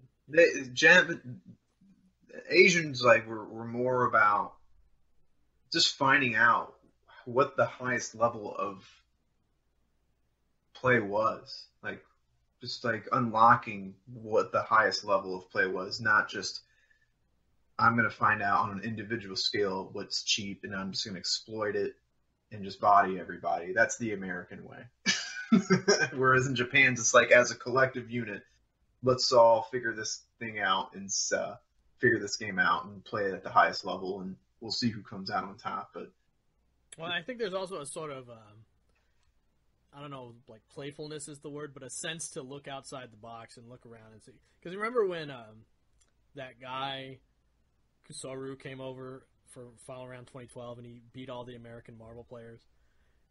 Oh, yeah. Kind of futzing around with kind of like goofy characters, but it was that, you know, it was that sort of playfulness that sort of enabled him to find that a really strong strategy even with an unorthodox team. Yeah, they are not afraid to take like a character that's they have way more character specialists than we do. Like in every game, like, they do not care about losing with, you know, this. They don't care about bad matchups. Well, because and you know the other thing, they don't until they figure out what's the best way to play that bad matchup. That's something they don't do here. That's a bad matchup. I'm picking a different character. Well, I think there's a couple things. One is most of their tournaments were character locked. You know, and best of one. Oh, so it was like counterpicking didn't even come into the fact, right? Okay. And then, like, SBO was a best of one tournament. So it was like, okay, well, I can't, you know, what are you going to counterpick? You can't counterpick. And the other thing is, until very recently, they didn't play for money if they had big tournaments. I don't think it was legal for gambling reasons. For gambling reasons, yeah, I don't know if it was necessarily legal. Maybe for SBO, like a big international tournament, but certainly if they had a local tournament or anything like that, I don't think they played for money. So I think that kind of, and then also again, when you can go to the arcades and it's available to you, you know, to play on your way home or something like that. Whereas, you know, if arcades is much bigger there, they're bigger. You can sit down. It's but not like it's not, and also you didn't have to juggle between like the terrible console version and the arcade perfect version. It was like, no, we could just play the arcade perfect version. It's like down the street. Their arcades are so we're just better ran. Yeah, and you know, most of the cabs were universal, so they didn't have, you know, because, you know, if you go to the arcades, you have the shitty cab where the jab doesn't work. And you literally, Japanese arcade, you would go, you would sit down, and you would just play. You go to an American arcade, you got to stand up and play the dude fucking right next to you. Right next to you. And the Japanese cabinets, you play the guy on the opposite side. Yeah, I mean, it's just so much more convenient. And on top of that, like, you know, the Japanese maintenance on their arcades was just, you know, always on point. If something was broken, they would fix it. And American arcades, if something was broken, it was broke for good. You gotta wait for the guy to come out, and God knows if he's ever coming out. You were lucky if you had an arcade where the maintenance guy actually fixed the stick or the button that gets jammed or something like that. Like, right. Actually, yeah. Like I have, there's a arcade not too far from me, which is, it's fun, but like, you know, if you go play like X-Men vs Street Fighter, the medium punch button doesn't work. Yeah, and then you feel like you're getting robbed out of your money, and then you don't want to fucking go there anymore. Right. And that's what happened with a lot of American arcades. Yeah. It's just Japanese arcades were just better, and it became part of their culture. The culture. I think the culture part of it it was always a social gathering. It wasn't necessarily because I think also like just the mentality of you being right next to someone and you're putting quarters on the, you know, the dash. I don't know if it's called a dashboard, but like the control board. Mm-hmm. It's just a more intimate, but also a more aggressive nature of it. Because it could. I mean, I'm sure, you know, especially like, you know, where, you know, you were in St. Louis, that scared people away for sure. Like the average guy who might be good, but, you know, they're kind of meek. Mm-hmm. That arcade wasn't for them. Mm-hmm. Just the nature of it, unfortunately. And I'm sure that's not to say, you know, there's not like Japanese bullies or anything like that, but it's probably not as it probably wasn't as aggressive as sometimes those arcades could be. Because a lot of guys from that era are kind of hard edge for sure. Oh yeah, guys. I mean, shit. I'd be in those arcades. The dude's right next to you, so you kind of mentioned it last episode. You kind of feel their vibe, like they could have a smug vibe to them or something like that. Or Japanese arcade, they're on the other side of the damn cabinet, and you don't even know. Exactly. Yeah, I think it's just a different mentality, and obviously it breeds. And I think that closeness again. Japan is a small country. That's true. That's a factor too. Yeah. Yeah, I think it breeds an intimacy and it breeds a communal sharing of knowledge more so than ours, where we're split up and naturally you want to be better than the other person, but it's easier when that person is also part of your local group to experiment and play around more than when you're just actively trying to constantly beat them every time you meet, which might be a few times a year. I remember the West Coast was the best at fighting games for a long time, like in the early 2000s. Just because they were like California was like a little version of Japan, kind of. Yeah, and then there was the NorCal players and there was the SoCal players. Yeah, East Coast. I mean, they caught up, especially with like Justin Long and all that shit. Yeah, definitely. At least for the Tekken. For Tekken, California was the best for a while, and then eventually like St. Louis and Texas started catching up. But yeah, it was just they were so compact, and they had the nice arcades. I think they had like Super Arcade, and Golfland, and yeah, exactly. That was they were like that was always they were like and Japan. The world, like Alex Valle, John Choi. Like how could it's easy to forget now, but like Valle and Choi were gods. Oh yeah, they were gods. John Choi, like in 2014, beat Daigo in tournament. Like that dude is a god. Mm-hmm. And it's just like you have that knowledge, you can play that guy all the time. All those guys around you are going to be good. Mm-hmm. May not be as good, but in some way they're a threat. You kind of see that, like you kind of saw that with like the Super Arcade crew, like in 2014 era Street Fighter 4. They weren't super top, but they were close knit, and you could tell they all kind of had the same style, but it worked. Mm-hmm. That was the last time you kind of saw that real community effort like that, because so many players moved from like the East Coast to the West Coast just because the opportunities for business were better. Mm-hmm. A lot of those esports companies are based out on the West Coast instead of, and obviously you want to move closer to the headquarters of the place that makes the game. That always helps. Capcom USA, located in San Francisco. Mm-hmm. So, I don't know. It's interesting. I think that stuff is fun to talk about, especially because I just saw it today on Twitter. Tweety and Scar were talking about how the NRS scene just does play for money. They won't play if they weren't for money. And I don't know if I necessarily totally agree with that, but if I think it's true, I think it's sad. I play for fun. I know you do. I don't know. I think a lot of people do. But we'll see how that plays out. We've been running a little bit longer than we probably wanted to. We kind of just wanted this to be kind of a CEO predictions episode. A little fun thing before you go into the weekend and watch CEO, because if you're like me and you want to watch every game, you're in for the weekend. I'm going to be a blob. Right. That's actually going to be a problem next week. I'm on a float trip. So I'm going to be out Thursday through Sunday. So I don't know what we're going to do about getting like one of those vids together. Yeah, we might have to delay it a little bit, but that's cool. But at the same time, it's CEO. People ain't gonna want to talk about War of the Gods or whatever. Probably it's gonna be mainly about CEO anyway. Right. So I don't Monday when we record. It's gonna be. I don't even know if there's gonna be like YouTube vids of that shit out yet. So there might be. Jabali's pretty good about it, but yeah, we'll see. But I don't know if we'll have time to make like a whole video and everything. I don't know. Well, I mean, we could always just delay a week. I don't think anybody. Yeah, it's whatever. Yeah, but I mean, we love doing it. We wouldn't be doing it if we didn't love it. So we do it. We were doing it, this weekly thing, just because we just wanted to do more content. We wanted to do more. But obviously, if time constraints or video constraint, like if we can't make good content, then we won't put it out. I think that's fair to say, right? We just won't have time, I think, next week because we record on Monday and CEO is going to be done on Sunday. Yeah. So. Oh well. So we might have there might be a week delay for any videos for that or whatever. But it looks like it's going to be a great tournament. Obviously, it's getting into the high season of the IPS second season. A lot of big names there. Going to be a lot of upsets. It's going to be a lot of fun. It's going to be good. Yeah, it's going to be a great tournament. I can't wait for it. And that's always the most fun, when this is the time of year where there's a big tournament every month. I love year 2. Year 2 is always really fun, too, love because year now 2. there's the character specialists. Now the knowledge-based players are going to come out of the woodwork. That's right, yeah. It's going to be juicy.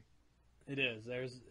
May not go the way you think it is, but it's going to be a good time regardless. You're going to see the wrestling ring. You're going to see the entrances. It's all going to be fun. Right. All right. I think that's about it. I don't know if I have any. Yeah. How long is this? We probably went about 2.5. Damn. No shit. Yeah, maybe a little bit less. I don't know. Wow. All right. Well, that's good. I mean, kept it going, I guess. Yeah. Well, I think a lot of people. Well, a lot of people are interested in that. A lot of people are interested. There was a couple of people that were asking about your background and stuff. But like we just kind of went there. Like it didn't. That wasn't planned. Yeah. Well, I mean, that's the spontaneity. I mean, hey, it's real. Yeah, that was good. You say that, so I feel good about it. But I guess it's been going long, so I think for now we'll be signing out. I'm King Hippo. Slips.